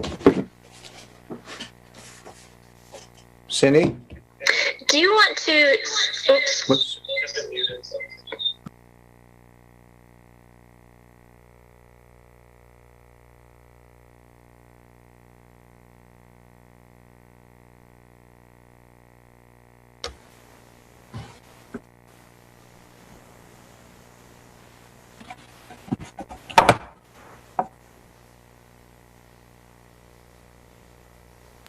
Okay, we're back now. I see Mr. Doring's returned. I am. Okay, so we are now, we're going to, move to 11, and we're going to switch 11.2 and 11.1. We have some folks here to talk about 11.2, so we're going to start with that. And this is consideration and proposed approval of a resolution approving temporary street closure of Hunt Avenue from Main Street to Railroad Avenue for a pop-up park program to help with COVID-19 business recovery. And this is by Martin Beltran, our management analyst. Is he here with us? Mayor, I'm going to go ahead and introduce this item. This is an item that relates to a possible temporary closure of Hunt Avenue between Main Street and Railroad. The area has been discussed since the beginning of COVID as a potential gathering spot for either accommodating businesses or creating dwell space for visitors, et cetera. And as staff has monitored the COVID limitations, they've changed a lot. It's been a pretty fluid situation. If you had asked me my prognosis, my forecast in late May, early June, I thought that businesses would be reopened in July. But as I mentioned earlier tonight on my update, the guidance from the state and public health orders continue to evolve. They're fluid. And since for a couple of months now, we've been having recurring weekly meetings with the chamber and businesses that are interested in learning more about the changing conditions, options for temporary permits, et cetera. And in the context of one of those meetings recently, our staff asked the question whether a temporary closure of that space would possibly assist with businesses attempting to comply with COVID. And what we're thinking about is really businesses that instead of serving patrons inside the restaurant primarily, have moved to a more of a takeout model where they have maybe limited space outside, and think about Junie's Deli or think about Model Bakery nearby. And instead of having space for people to sit down and eat or drink, cultivating a space that we would test and evaluate over a period of approximately 6 weeks. So other cities have, if they're not dealing with a state highway, it's fairly easy to develop some form of a temporary closure or a parklet. Because Main Street is a state highway, we have to work through Caltrans, and that presents more challenges. So Hunt has been identified as a possible space for either some form of a event down the road. We're not really there that yet in terms of the COVID restrictions, but instead as really a means of overflow for pedestrians that are enjoying St. Helena. So what we are presenting tonight is a concept that we are believe it can assist with COVID compliance for businesses, activate the corridor, create a safe space for visitors and locals to spend time downtown. And there's certainly some challenges with delivering this. We would need to spend some money on some benches. We would need to place barricades at the intersection of Highway 29 Main Street, as well as Railroad. There are complications with trash that we would move to and pick up near the railroad entrance, that side of the closure. But we have given you an example in a photograph of what could be. And so this is still a bit of work in progress from a design standpoint, but the concept would be benches with umbrellas, plantings to soften the landscape. We would call it a greenscaping of the space. And the proposal is to come back to you in the second meeting of October in advance of colder weather to evaluate whether this worked, determine whether adjustments could or should be made with respect to weather. We would also need to check in at that time on issues related to COVID compliance and the public health order if those circumstances have changed. And this proposal tonight is something that we believe we can implement in the next couple of weeks. So that would give us approximately 4 weeks of testing. And from a notice standpoint, I did ask our staff to contact Safeway in particular, given their truck traffic, and also businesses adjacent to the corridor. And the initial feedback, both at the business forum on a Zoom call and in those conversations, was generally supportive. I think there are still a lot of questions and perhaps some concerns related to that, along with some of the finer details. From a cleanliness standpoint, what we would propose to do is have our public works staff visit the area every morning and clean, and then a cleaning crew that would come through after work hours and clean the tables at night.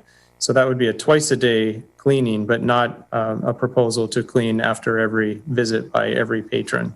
So I hope that provides you a sketch of the concept. We have staff, including Stephanie Yacobachi, who's had a lot of conversations with businesses about this concept, and we're interested in your feedback tonight on that. And we're happy to answer questions that you have. Thank you. We'll take some comments and questions from council and then open it to the public. Are there any initial comments, thoughts from council, questions? I'm not seeing any. Seeing none. So this is something that would be provided by the city that folks, it would not necessarily be where a restaurant is operating, but it's created by the city to allow people to take out food from a restaurant and set up in this space. Is there an ABC component to this? Is this something that, like a public park, people can bring alcoholic beverages? Is it something that's separate from that? So there is an issue that we would need to deal with from alcoholic beverages. And Maya or Stephanie, I know you've had the most recent contact with ABC on that specific issue. Would you like to comment on that? I think Stephanie's the one that actually spoke to ABC, so if she wants to chime in on that. I do know that we were going to characterize this as a pop-up park, and so we would want to take another look at our park regulations related to alcohol use and bring a ordinance amendment to you to allow the alcohol use in that pop-up park space. And I see Stephanie's joined. Go ahead, Stephanie. That was exactly it. We did some research with the City of Sonoma, which made this change in 2009. Healdsburg and Windsor are also doing this as well for their pop-up parks. And I did speak to the chief of police for Healdsburg, and they said that they have not had any additional issues regarding the expanded consumption of alcohol in other spaces. He said the only issues that they have run into so far are people who have historically caused them problems before, and so that's no different, really. And that was exactly right, Maya. So it's looked upon as a park. I guess the distinction I guess I'm trying to look at is it's looked upon as a park, not an extension of a business. Okay, yeah. So that's I guess what I was trying to understand. And then so it's maintained by the city as we would a park, where we do a cleaning at certain times of the day, but we're not there administrating the facility all day. We're letting folks use it, and different. I guess I'm getting the concept. I originally thought we were looking at these pop-up or these parklets, et cetera, that would be an extension of one business or two businesses. So this is a little more general approach. Anyway, so I'm just trying to get clear on it. David? I'm really inspired by, did this come out of staff? I mean, you guys, this is really impressive. It's creative thinking. I know there's downsides. I use Hunt Avenue often to sort of break out from the east side to the west side. But, we need to support our downtown in ways that the city can do it. And this is a great way to continue to encourage the use of our public spaces and also people. I mean, it's going to be a different game when we get to winter. And, whatever we can do to encourage folks to be able to enjoy our town, visitors to enjoy our town, I want to do it. And so I'm really, did this come out of staff? I'm serious about that question. I think I want to acknowledge Vice Mayor Doring, who's mentioned this to me in the past, for his ideas related to this. We've tossed around a number of ideas as we were contemplating the COVID environment and whether or not we could accommodate some form of a temporary closure of Money Way, for example, or the Money Way parking lot. This seemed to be the approach that would create a visible location for people moving up and down the corridor. Money Way is a little bit hidden. Money Way also introduced some complexities with garbage and goods and deliveries. And so we see this as a corridor that may be a little easier to work with. There is a trade-off. There are 12 parking spots that would be lost here. In the context of our sidewalk project that we're planning for early next year, each phase will reduce parking by approximately 35 spaces. And we have plans to talk with owners of property on both the east and the west side of Main Street to determine whether they would donate their parking lot for a temporary period of time to accommodate that project. So we have plans to have those conversations. We're just not ready for those conversations yet at the pace that this idea is advancing. So there is a trade-off on parking. Mr. Presswich, well, thank you, Vice Mayor Doring. Fantastic thinking. I wonder also, we've got Market has a temporary space in the Catholic school parking lot, the unused Catholic school, unfortunately. I wonder if it's an opportunity for other restaurants to also, I'm thinking of winter, I'm thinking of coverings and outdoor spaces where apparently COVID is much less easy to spread. And I'm wondering if our friends at the Catholic Church at the diocese might be willing to expand the experiment from market to other businesses. All we can do is moral suasion and, in that regard, but wouldn't that be lovely? I certainly think we need to be open to all options. I think this is, as you're saying, it's really exciting and wonderful to see our staff thinking this way, and with ideas like this, and Mr. Doring putting something forth like this gives us an opportunity to, keep putting energy downtown and energizing our community through this remarkably challenging situation.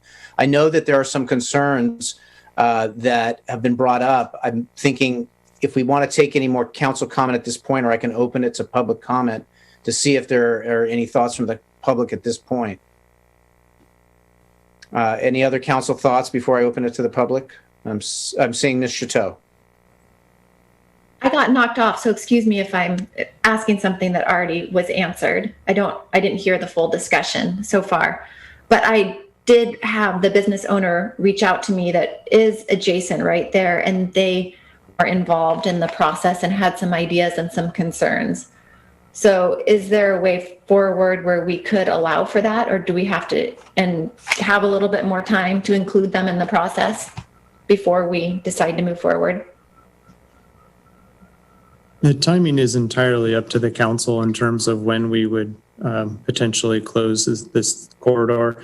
I think there's an interesting opportunity between now and the end of October, before the weather really changes, to receive some feedback and just to test the corridor for its use as a public space, a pop-up park. So the timing is really subjective. It can adjust. Okay. Oh, Mary, Ms. Koberstein?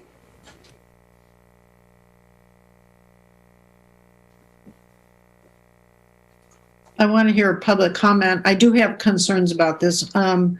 One is the parking and the loss of parking, and I hope we are thinking about directional signage to help people still make their way around town, because what happens now, a lot of people might go up Main Street, they can't park, they turn on Adams, they come down Railroad to try to do it again on Hunt Avenue, and that option is no longer going to be available. And I think that remote lots, if we require the employees to go park in them, I think that's great, because it will free up more public parking on the street for customers. I'm not unsympathetic to the business owners here who are going to lose 12 parking spaces. So I hope we can come up with a good solution for them. My second concern, frankly, is the sanitation. If I'm not sure that once in the morning and once at night is going to make people feel comfortable eating and sitting and relaxing in this space all throughout the day. And if we don't have tables that can be wiped down and people who aren't attending to that, my fear is it won't feel to be a really safe place where people are comfortable eating and taking their food. We're sitting and having a coffee. But I would like some more time to develop it, to address some of these issues, but I'd like to hear from the public. I think those are good concerns to bring up. So we've heard from the council, and we'll go to public comment and see if anybody has joined us. Priya or Maya? Yes, I'm looking right now to see if there are any members of the public who'd like to do public comment. I'll remind folks that they can press the raise hand button. It's at the top if you're on an iPad, and usually on the bottom right if you're on a computer. I'm looking right now, and I'm not seeing anyone with raised hands for this item. Okay, well, I'm seeing Ms. Smithies. I do have someone calling me that from Reeds and Crickets. I don't know if he got bounced off the call. I think it's Larry Height. Yeah, I'm seeing Larry. So he just tried calling me on my cell, so I didn't know how we can reach him. I'm seeing that name here in the meeting right now, in the public. So I'm wondering if that's the same person. I think it is. Erica, do you have a phone number that perhaps Priya can call? Is that a way to get him dialed back in with us? I could try to unmute him. Let me see if I can unmute him and see if he can. Oh, there we go. Let's see if he's there. Mr. Height? He appears to be muted. I'm not sure he's still there. He was listed twice before, so the connected line might have dropped off. He called me earlier today. If I can. Let me try his number. I got it from earlier and see if I can connect.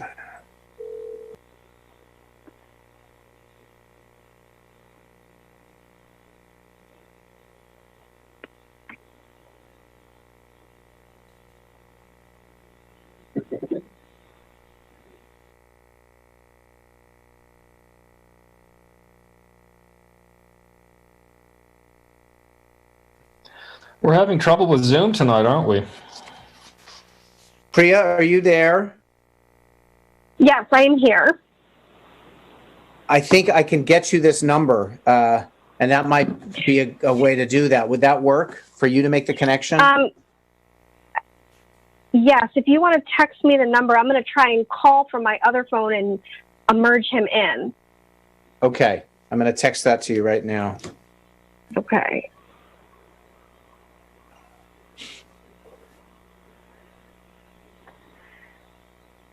Is there any other public comment, or is this the only public comment? I don't see any other public comment. Yeah, I'm not seeing anyone else. Okay, I'll just have this in just a sec.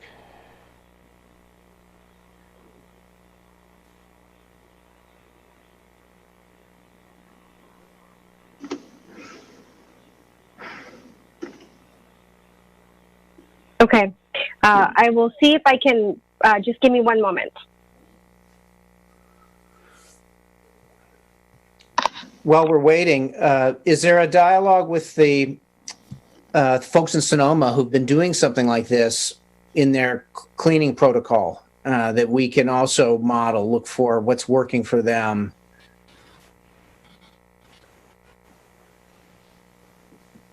So a lot of these other places are able to put in parklets, and one of the, Cindy?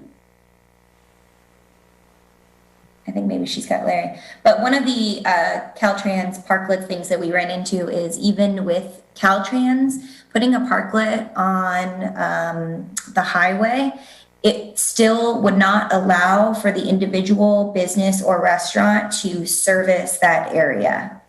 Wow. So this is kind of unique because we're on the highway, unlike Napa, right, where everybody's putting up their own parklets in front of those restaurants. So the service is different. So that's why we've got this kind of public space approach, which would allow takeout from all the businesses. We will have signage.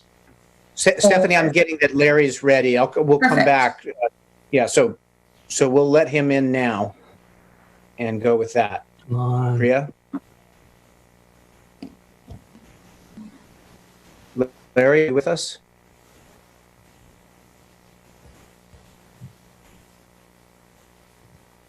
Cindy?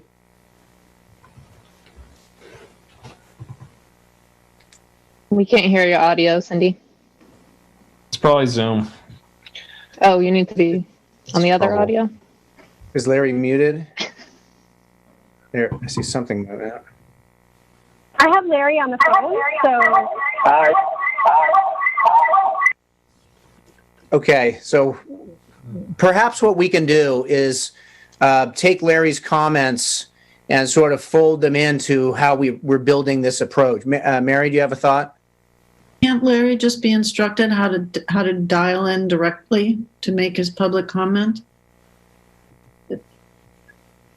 Is that not a possibility? Yes, I can also do that. I'm wondering actually if Jack is. Hello? Larry, Larry. can you hear us? We're not there yet. Okay. Somebody unmute Larry. He's muted. If we unmute him, that should work. I've asked him to unmute himself, but I don't think that audio is working. Okay. What is there a suggestion, Mark, how to handle this in terms of what you know about our trajectory moving forward on this? Well, I think we should wait until we determine if we can bring him on for some comments, and then I'll need direction on the council's expectations, comfort level with the concept, and then timing related to the concept and other feedback. We might have him here. Cindy? We still can't hear you, Cindy.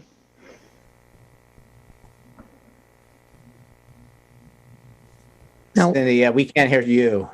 I think telling Larry the phone number to call is a great idea because you can just call in.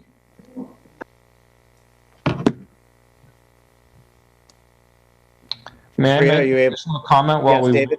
Larry? Yes, please.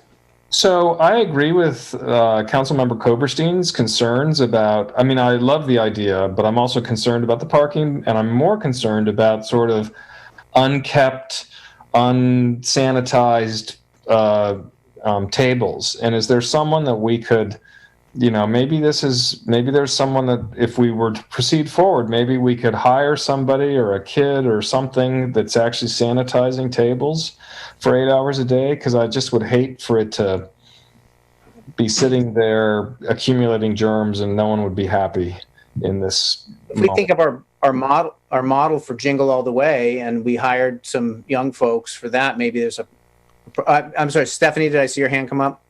Mr. Mayor, we do have some other public comment if you'd like me to go ahead with that. Okay, let's do that, and then we'll circle back. And Stephanie, I won't forget to come back to you. So let's open it up. We'll go back to public comment. Okay, Mr. Rue, go ahead. Hi there. So I'm the owner of Erosion Wine Co., adjacent to the space on Hunt and Main, and we'd be happy to help clean up the space. We see ourselves as, we have been closed since March, and I think it would be a really big deal for us to be able to help, be able to operate in the space and also help clean it up. So definitely treat it as part of our own. That's all I have to say, and huge support. Thank you. Thank you. Okay, and I'm seeing Larry now back. Are we able to bring him in? Cindy, I can't hear you. Believe so. Cindy, we can't hear your audio at all.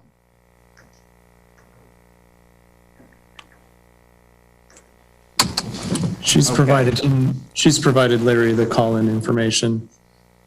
Okay, so Stephanie, Yeah, so I do want to say that that there are plans for some self-sanitation to occur, which other places have done that as well, where they leave, I don't want to say like a gym, but you leave bottle service where people can spray disinfectant, and a lot of these public spaces have signage where it says this table has been disinfected and is ready for use, or you flip it, say not disinfected.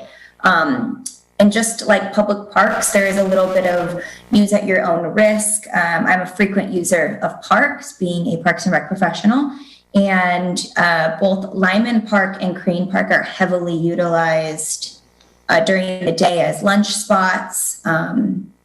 So I did have this conversation with many people saying, is this considered, a high risk? Is it low risk? A sanitation concern?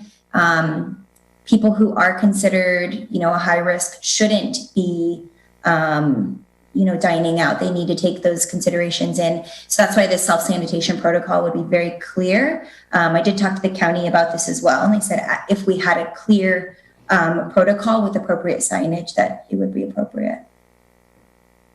It looks like we have another caller. I believe Larry might be able to speak at this point.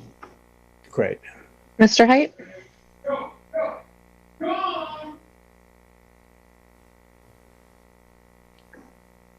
Mr. Height? Hello? Mr. Height? Hello? Yes. Hey. Hi.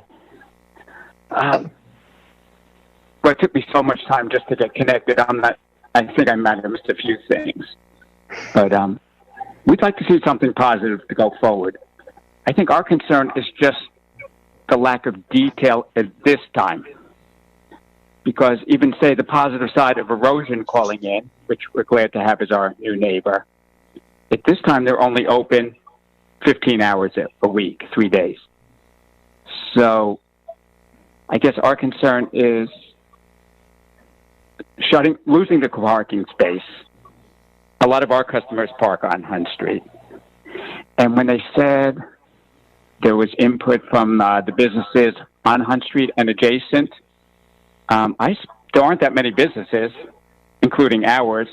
We weren't contacted until just a couple of days ago. And I have to say, just on the sad side, we don't join the Zoom meetings on Thursday morning because we're getting ready to open our business. So, not that we're, say, negative about this, but we'd just like to see more detail. And you might see on my letter, some of the concerns are the sanitation, hand washing stations, trash pickup. I'd say the danger of cars turning onto Hunt Street, how you're going to block that and make it look good. They mentioned having umbrellas. I saw today how windy it was. Who's going to monitor all these things? So just like to see a little bit more before we feel positive about it going forward. How does that sound? And we've been on Main Street for 31 years. That's very important for us to hear what you're saying. You're right there. So it is very important for us to hear your input on this. Well, just another part too, because you mentioned the tables being out, if they're at night, we can barely see to get to our parking spot.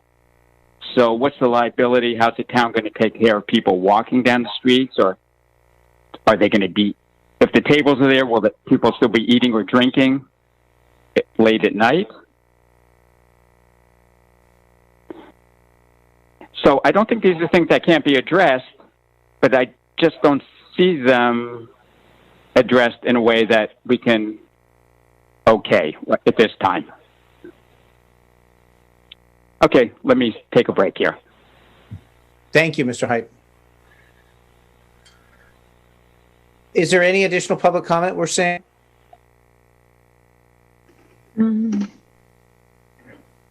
At this time, I don't see any Not additional at this comment. time.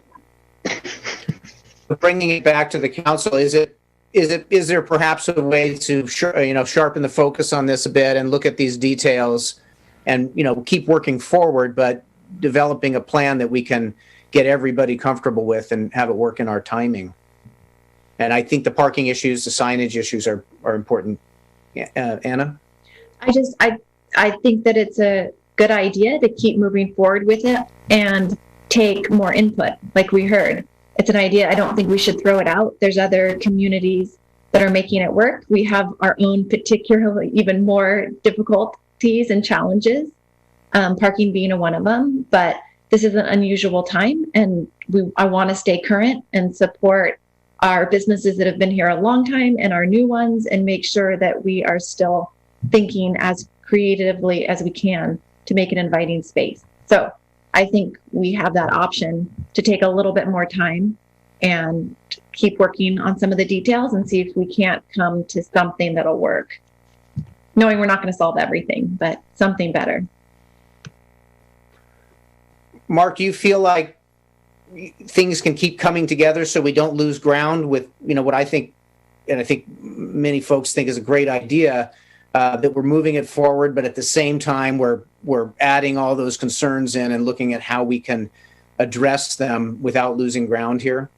Sure. I think if we bring you, the easier thing for us is to bring you back this conversation on the 22nd with some additional details and planning. And in the interim, we can have some additional conversations with nearby businesses, bring this forward through those Thursday meetings and just receive some additional feedback, toss some additional ideas forward and receive feedback on them, potentially provide you a more comprehensive description of what it might look like. So we do have concepts. To the extent we can produce some form of a rendering that might be helpful for people to imagine what it would look like. And so I would anticipate just being able to bring you more details and feedback and a more concrete proposal with timing associated with when we would be able to implement. I think that still allows for about a month of experiment before the colder, maybe rainy weather arrives and we have a conversation about how it went.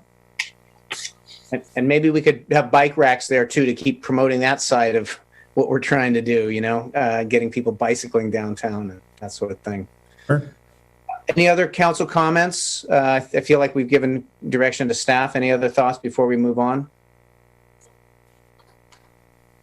Looks like we're good there. Thank you again. Thank you to Mr. Doring for this initial push, and then the staff really pushing something together. So thank you. This is remarkable times, and everybody's responding and making it happen. So thank you. With that, we'll now move back to item 11.1, and this is discussion and direction regarding a proposal from Carl Domaney to construct a soccer field and bathrooms at Wapo Park. And this is our city manager, Mark Presswich. Thank you, Mayor. So this next item is related to a proposal that was presented to me back in June. And the city doesn't have a policy on how to address proposals like this. So what I have done is try to learn a little bit more about the concept, which is a proposed soccer field at Wapo Park and bathrooms, and to understand how that might move forward under the parameters associated with the offer by Mr. Carl Domaney. And one of the elements of the proposal is he would like to manage construction of the project. So absent any formal city policy on how to work with proposals like this for investments in city facilities, et cetera, I'm bringing this policy conversation to the City Council for feedback. The concept was shared with our Parks and Rec Commission in July to receive feedback on the concept. Conceptually, the members of the commission appreciated the offer, recognizing that there was legal and likely environmental issues to work through. And so we've done some additional due diligence on both of those fronts, and we're happy to talk to you a little bit more about that. What I need first from the council before we move forward with any additional staff time on this concept is to determine whether the council would like the city staff to invest time in further understanding and facilitating this specific proposal. And there is an attachment to the staff report that outlines what that might look like on the property. And a number of the staff, including the planning director, the public works director, and our city attorney have talked about this particular proposal and can answer additional questions that you have. So that's a sketch, and I'll be looking forward to answering questions you have and receiving feedback. Are we seeing any initial council comment here? I'm seeing Mary. I think it's worth our time to develop some kind of policy. This is not the first time in the last few months that we have had people coming before us with offers and, generous offers to do things on public property. But, and I don't know if there's any rush here, but I do think that there should be a policy in place at the council level about how we treat or entertain these kind of offers to take our public land and, use it for some other purpose. So I know that this is an idea that has been around for years, apparently. And I think it would be good to understand from our legal advisors and also, I think legal primarily, what issues, if any, are raised when these kind of requests come to us. And I'd rather not deal with them one at a time. Maybe they would be something that would be vetted first by a subcommittee and then brought to the council. Those are my comments for now. Other council comments? I saw David Knutson and then Anna. Anna, do you want to go first? Oh, okay, thank you. It's just a question. Did we have any other ideas of things that we were wanting to use that space for? Number one. And then number two question is, can we do soccer games there as a part of the Park and Rec soccer program? Does the city get to use it? The answer to the first question is no, we hadn't talked about anything specific to that specific property. There had been some master planning that occurred in the 2000s. Some of that was related to an earlier concept for the skate park. So we've uncovered some prior master planning documents associated with that. But there has not been any contemporary conversations about that space in the last several years. And then the second question, we haven't really thought through the options related to soccer. It's really a threshold question of moving the concept forward. But I imagine with soccer fields, the staff would have the ability to program the field. It would be a public amenity that would be available to the entire community. Thank you. David? Yeah, I should just add some color here and also make a few comments. The color is that I actually met with Mr. Demaney and asked Mark to join us to vet Mr. Demaney's idea for the benefit of the city and also specifically for the Latinx community that he feels has been underserved by the fields that we do have available, whether it's from the city fields or from the St. Helena School District, Unified School District fields. And this is a donation. This is a donation to the city to improve currently unimproved land. Now, some people would like to keep it unimproved, I suppose. To me, this seems like a perfect use of a field which is in a nice location could be for soccer. I was supportive from the first time Mr. Demaney mentioned it to me, and I'm hoping Parks and Rec Commission was enthusiastic and also was supportive. Legal work would need to be done, and the skate park was a similar thing. A private committee said, "Hey, let's do this," and the city was say, "Yeah, okay, we'll take it on." And so I see this as a similar thing to the skate park. So, thank you. Additional council comment? I think there's a lot to like about this. And I also recognize that we have talked on the council level about having a policy for accepting philanthropy, accepting donations. And I do think that this is, it's critical we do this in a way that we're not reacting singularly to projects, that we have a policy. So I think that it'd be important to develop that policy along with this. But this is, to me, an idea that had been out there for a while. The fact that it's coming back and there's some possibilities for it, I think is pretty wonderful for the community. I have a question in terms of how it relates to the existing dog park in terms of the layout. Is there any thought on how it interacts with the dog park the way it's proposed now? Street. Mr. Presswitch, you're on mute. Oh. We don't have a specific project proposal other than the concept of 150 by 240 feet. So we've tested that on the park, and unless we moved some existing benches, it would probably need to be scaled back just slightly. What we want to try to do is, if this was to move forward in that space, would be to work within the paths that are already part of the dog park. So we weren't considering ideas to move it beyond that boundary.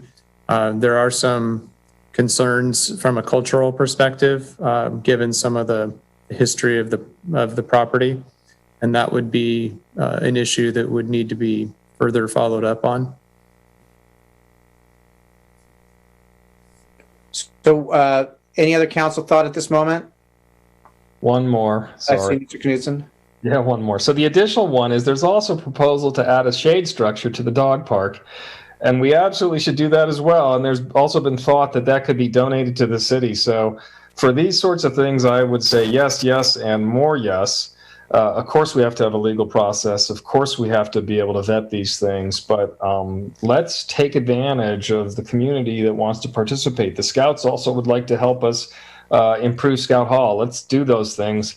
And let's figure out a way that we can involve our community to help create assets for our community. All right, that's it. Thank you. So with that, I'm going to open it up, see if there's any public comment on this. All right. I'm looking right now to see if there is any public comment on this item, and I am not seeing any at this time. Okay, so we'll bring it back to the council. And so you're looking for direction. I mean, I am certainly very supportive of looking at what we can do to make this happen. I think it'd be a great addition to the community. But I do also want to recognize that we need to kind of look at our policies and that sort of thing. But I'm certainly in favor of moving forward. So I'm seeing Anna's hand. Yeah, I'm in favor of moving forward with this too. Okay. Any other thoughts from the council? What does moving forward mean? Going forward with the soccer field and the shade structure also sounds good. So it's a discussion of how we accept this type of philanthropy or donation, and then also looking at what a design would be that might fit this circumstance. Is that what you're looking for, Mr. Presswich? It's going to be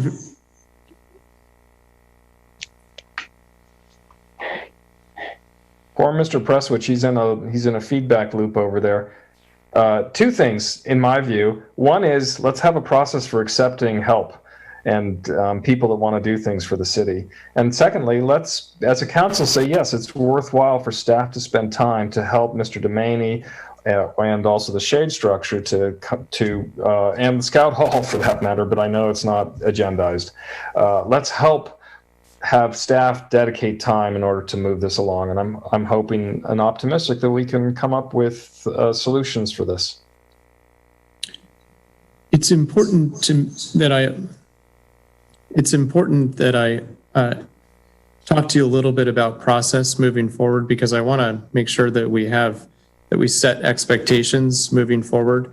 And it would help, I think, Jeff, to answer your question. The process would start with a review of a specific project. Mr. Dumani is planning to hire would hire a landscape architect with council support for moving forward. And that project would be given to us. We would then go through a process of serving as the lead agency from an environmental review process. This process could take more time than the time frame that he would like to operate under. He would also like to control the construction of the project. So we've talked conceptually with the city attorney about an approach, and we've had a discussion about a concept via a term sheet that would outline a process, and we have a draft agreement that would need to be reviewed by the council and eventually approved.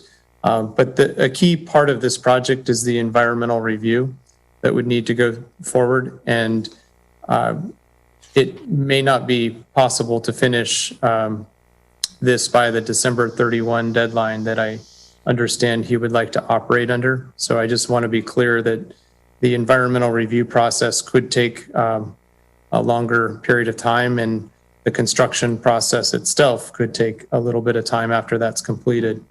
So we're happy to answer any finer details related to that. But our initial work in this area suggests that there will be an environmental review process that we'll have to go through, whether that's an initial study or some other form. We can talk to you more about that down the road. So it's that sort of linkage in with our staff to the project, understanding the project and how we, as a lead agency, work through it and administrate and manage from our end, intersecting with their construction. And how does that work on a public space? You're providing me feedback that's helpful to know whether to invest staff time on this project among other projects. And I just want everyone to be clear that the project would start with receiving a specific proposal that would be presented. And that's the proposal that would be the subject of environmental review.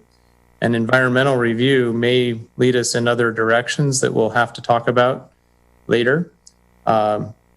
I also want to be very clear that I'm not confident until this process would start that we can get to a point where construction would be complete by December 31. So we can talk to Mr. Damani about that and be sure that he would be comfortable with a process that would exceed that. But that is something that the environmental review process would have to start first. And from that, it could go quickly or it could take longer. And there may be mitigation measures that would be associated with it. I think, yeah, it's making it clear that there's a process here that everybody working on this would have to understand. Have there been any discussions with the users of the dog park, or do you see any conflict, or is the timing such that it doesn't really make a difference? We haven't had any conversations with users of the dog park. We've tried to understand what the proposal would be and understand if there are limitations associated with its proximity to the river, any cultural amenities in the area, and whether or not, from a legal perspective, a proposal like this could be facilitated in a way that allows the donor to control construction on the site. And so we've talked through those issues, but we haven't done additional outreach. I think it is worth that discussion with the folks who use the dog park, understanding, getting their take on what might work, what might be some areas of concern, looking at the aspects of how it fits into the community there. I'm seeing that there's another public comment. I'm going to reopen public comment just to take that comment. I think we have enough time here. So, all right. Priya. Yep, I'll allow this person to speak. All right, Mr. Smithers, you should be able to speak. Please unmute yourself. Hi, can everybody hear me? Yes. So my name is Pam Smithers, and the reason I wanted to weigh in was just to add historical background on a project that was a private-public partnership and how that worked for the benefit of everyone. Just for perspective, I don't have an opinion about this particular project one way or another, but when the skate park proponents wanted to do the skate park, we came to City Council and we said, do you want this or not? Because we're not going to fight you. If you don't want it, we won't do it. If you do want it, we will try to make it happen. And Del Britton and the City Council said, yes, please tell us what you have. Show us what you can do. Let's see what happens. So with that, we worked with Kathy Carrick, who at the time was the park director. She came to every single meeting that we had. We met on a weekly basis for about 3 years. And she was our liaison to the city processes. So it was very smooth. She told us what we could do, what we couldn't do, what was a good idea, what wasn't a good idea. And in fact, when Wapo Park turned out to be not a good idea for us, it was Kathy Carrick who said, go to Crane Park. I have the exact location for you. So we weren't operating on the side. We were operating with staff. And that's what made it successful. But with the city council saying to us, go ahead, sure. Del Britton literally said to us, if you can raise the money, fine, but we cannot put any city money into this. So if you've got the money, fine. So anyway, that's what happened for us. And we, every step of the way it came to council. It wasn't like we, started constructing in Crane Park without anyone knowing about it. It was, it was a smooth operation. So I'm just suggesting, watching this tonight, that there's a way to leverage private money. There is so much money in St. Helena that if you guys can't find a way to benefit from that, that would be a crying shame. And then what we did was we built the whole thing. We had the insurance. We did all of that. And then we gifted it to the city. And the city accepted our gift. And that's how that all worked. And it was great. And I for the longest time, I guess it's been there 10 years, there was not one iota of issues around it because all the public people who gave money to that skate park were watching over it. And no one would allow anything wrong to happen. It was a perfect situation. So I'm just suggesting, I don't have an opinion about, soccer fields at Wapo Park, but I am trying to say that it's been done before. It can be done again, and don't make it too complicated. If you guys want the public to help you, you need to tell them, we want your help. And then work with it. Let Andre and the Park and Rec Commission work with the public that wants to help in the parks. Why turn away from that? I just don't understand. So anyway, that's just me, my personal, what happened with the skate park. And, the city ended up with $1 million asset that you guys, profile on your city site. So thank you. Maybe try to not put too many roadblocks up is what I'm trying to say. Thank you. Thank you for the public comment. Thank you. Okay, with that, I'm going to bring it back to the council and see where we are in terms of folks being supportive of us looking further at this. I certainly am. I believe I've heard that from Council members Knudsen and Chouteau. With that, is there any other comment from our other council members where we are on this? Am I seeing a nod?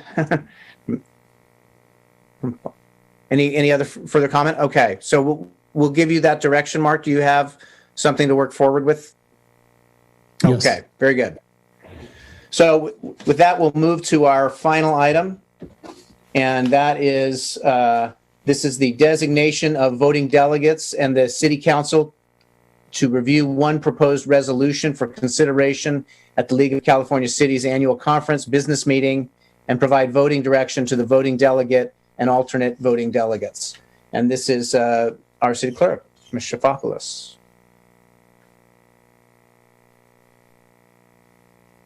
Are you not? No, we can't hear you.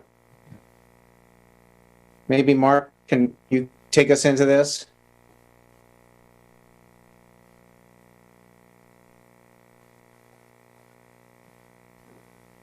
Mark, we're not hearing you either.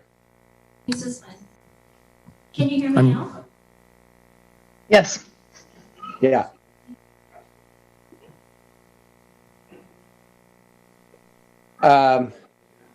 We're not getting either one of you. Well, maybe shall I just read this? We'll just move it forward. Okay. So this is the League of California Cities provides legislative advocacy, professional development, and educational resources for unincorporated cities and towns in California, including the city of St. Helena. The League of California Cities Annual Conference is scheduled for October 7th through 9th, 2020, to be held virtually this year due to the health and safety factors related to COVID-19. The League's General Assembly will convene on the last day of the conference for the annual business meeting in order to consider and take action on resolutions that establish League policy. Each member city of the League of California Cities may, with the approval of the City Council, designate a city official as their designated voting delegate, and in the event that the designated voting delegate is unable to serve in that capacity, up to 2 alternative voting delegates. Designated voting delegates and alternates must be registered to attend the annual conference. A staff member can be appointed to fill the voting role in the event that no council member plans to attend or as an alternate delegate.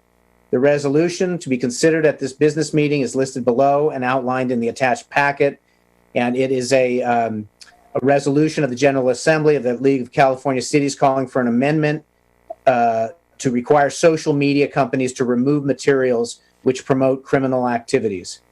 This resolution states that the League of California Cities should urge Congress to amend Section 2030 of the Federal Communications Decency Act of 1996 to limit the immunity provided to online platforms where their forums enable criminal activity to be promoted.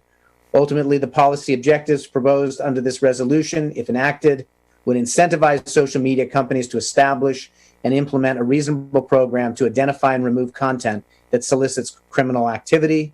There's no fiscal impact, and the recommended action is for the City Council to designate a voting delegate and alternates.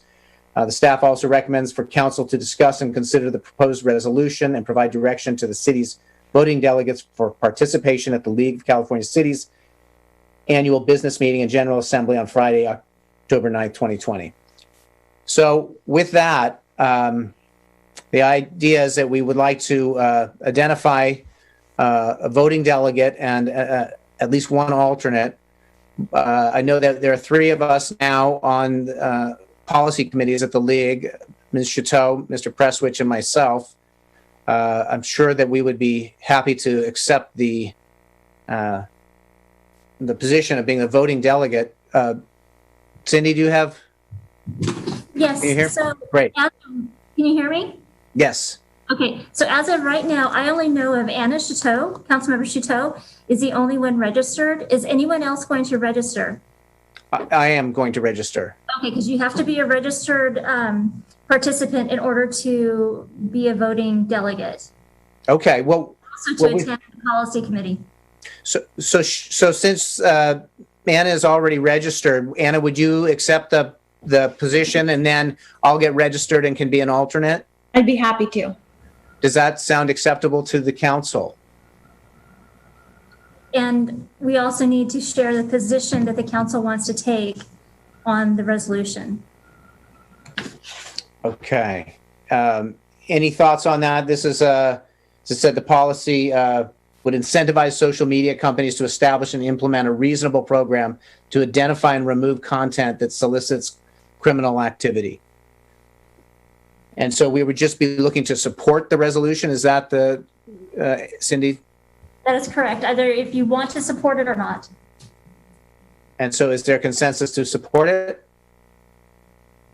What would be the arguments against it? That is included in the staff report. However, I'd have to go back. All right, Danny.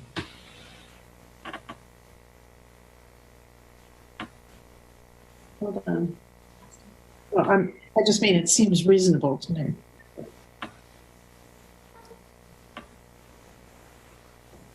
In looking at it today, I felt fine being supportive of it.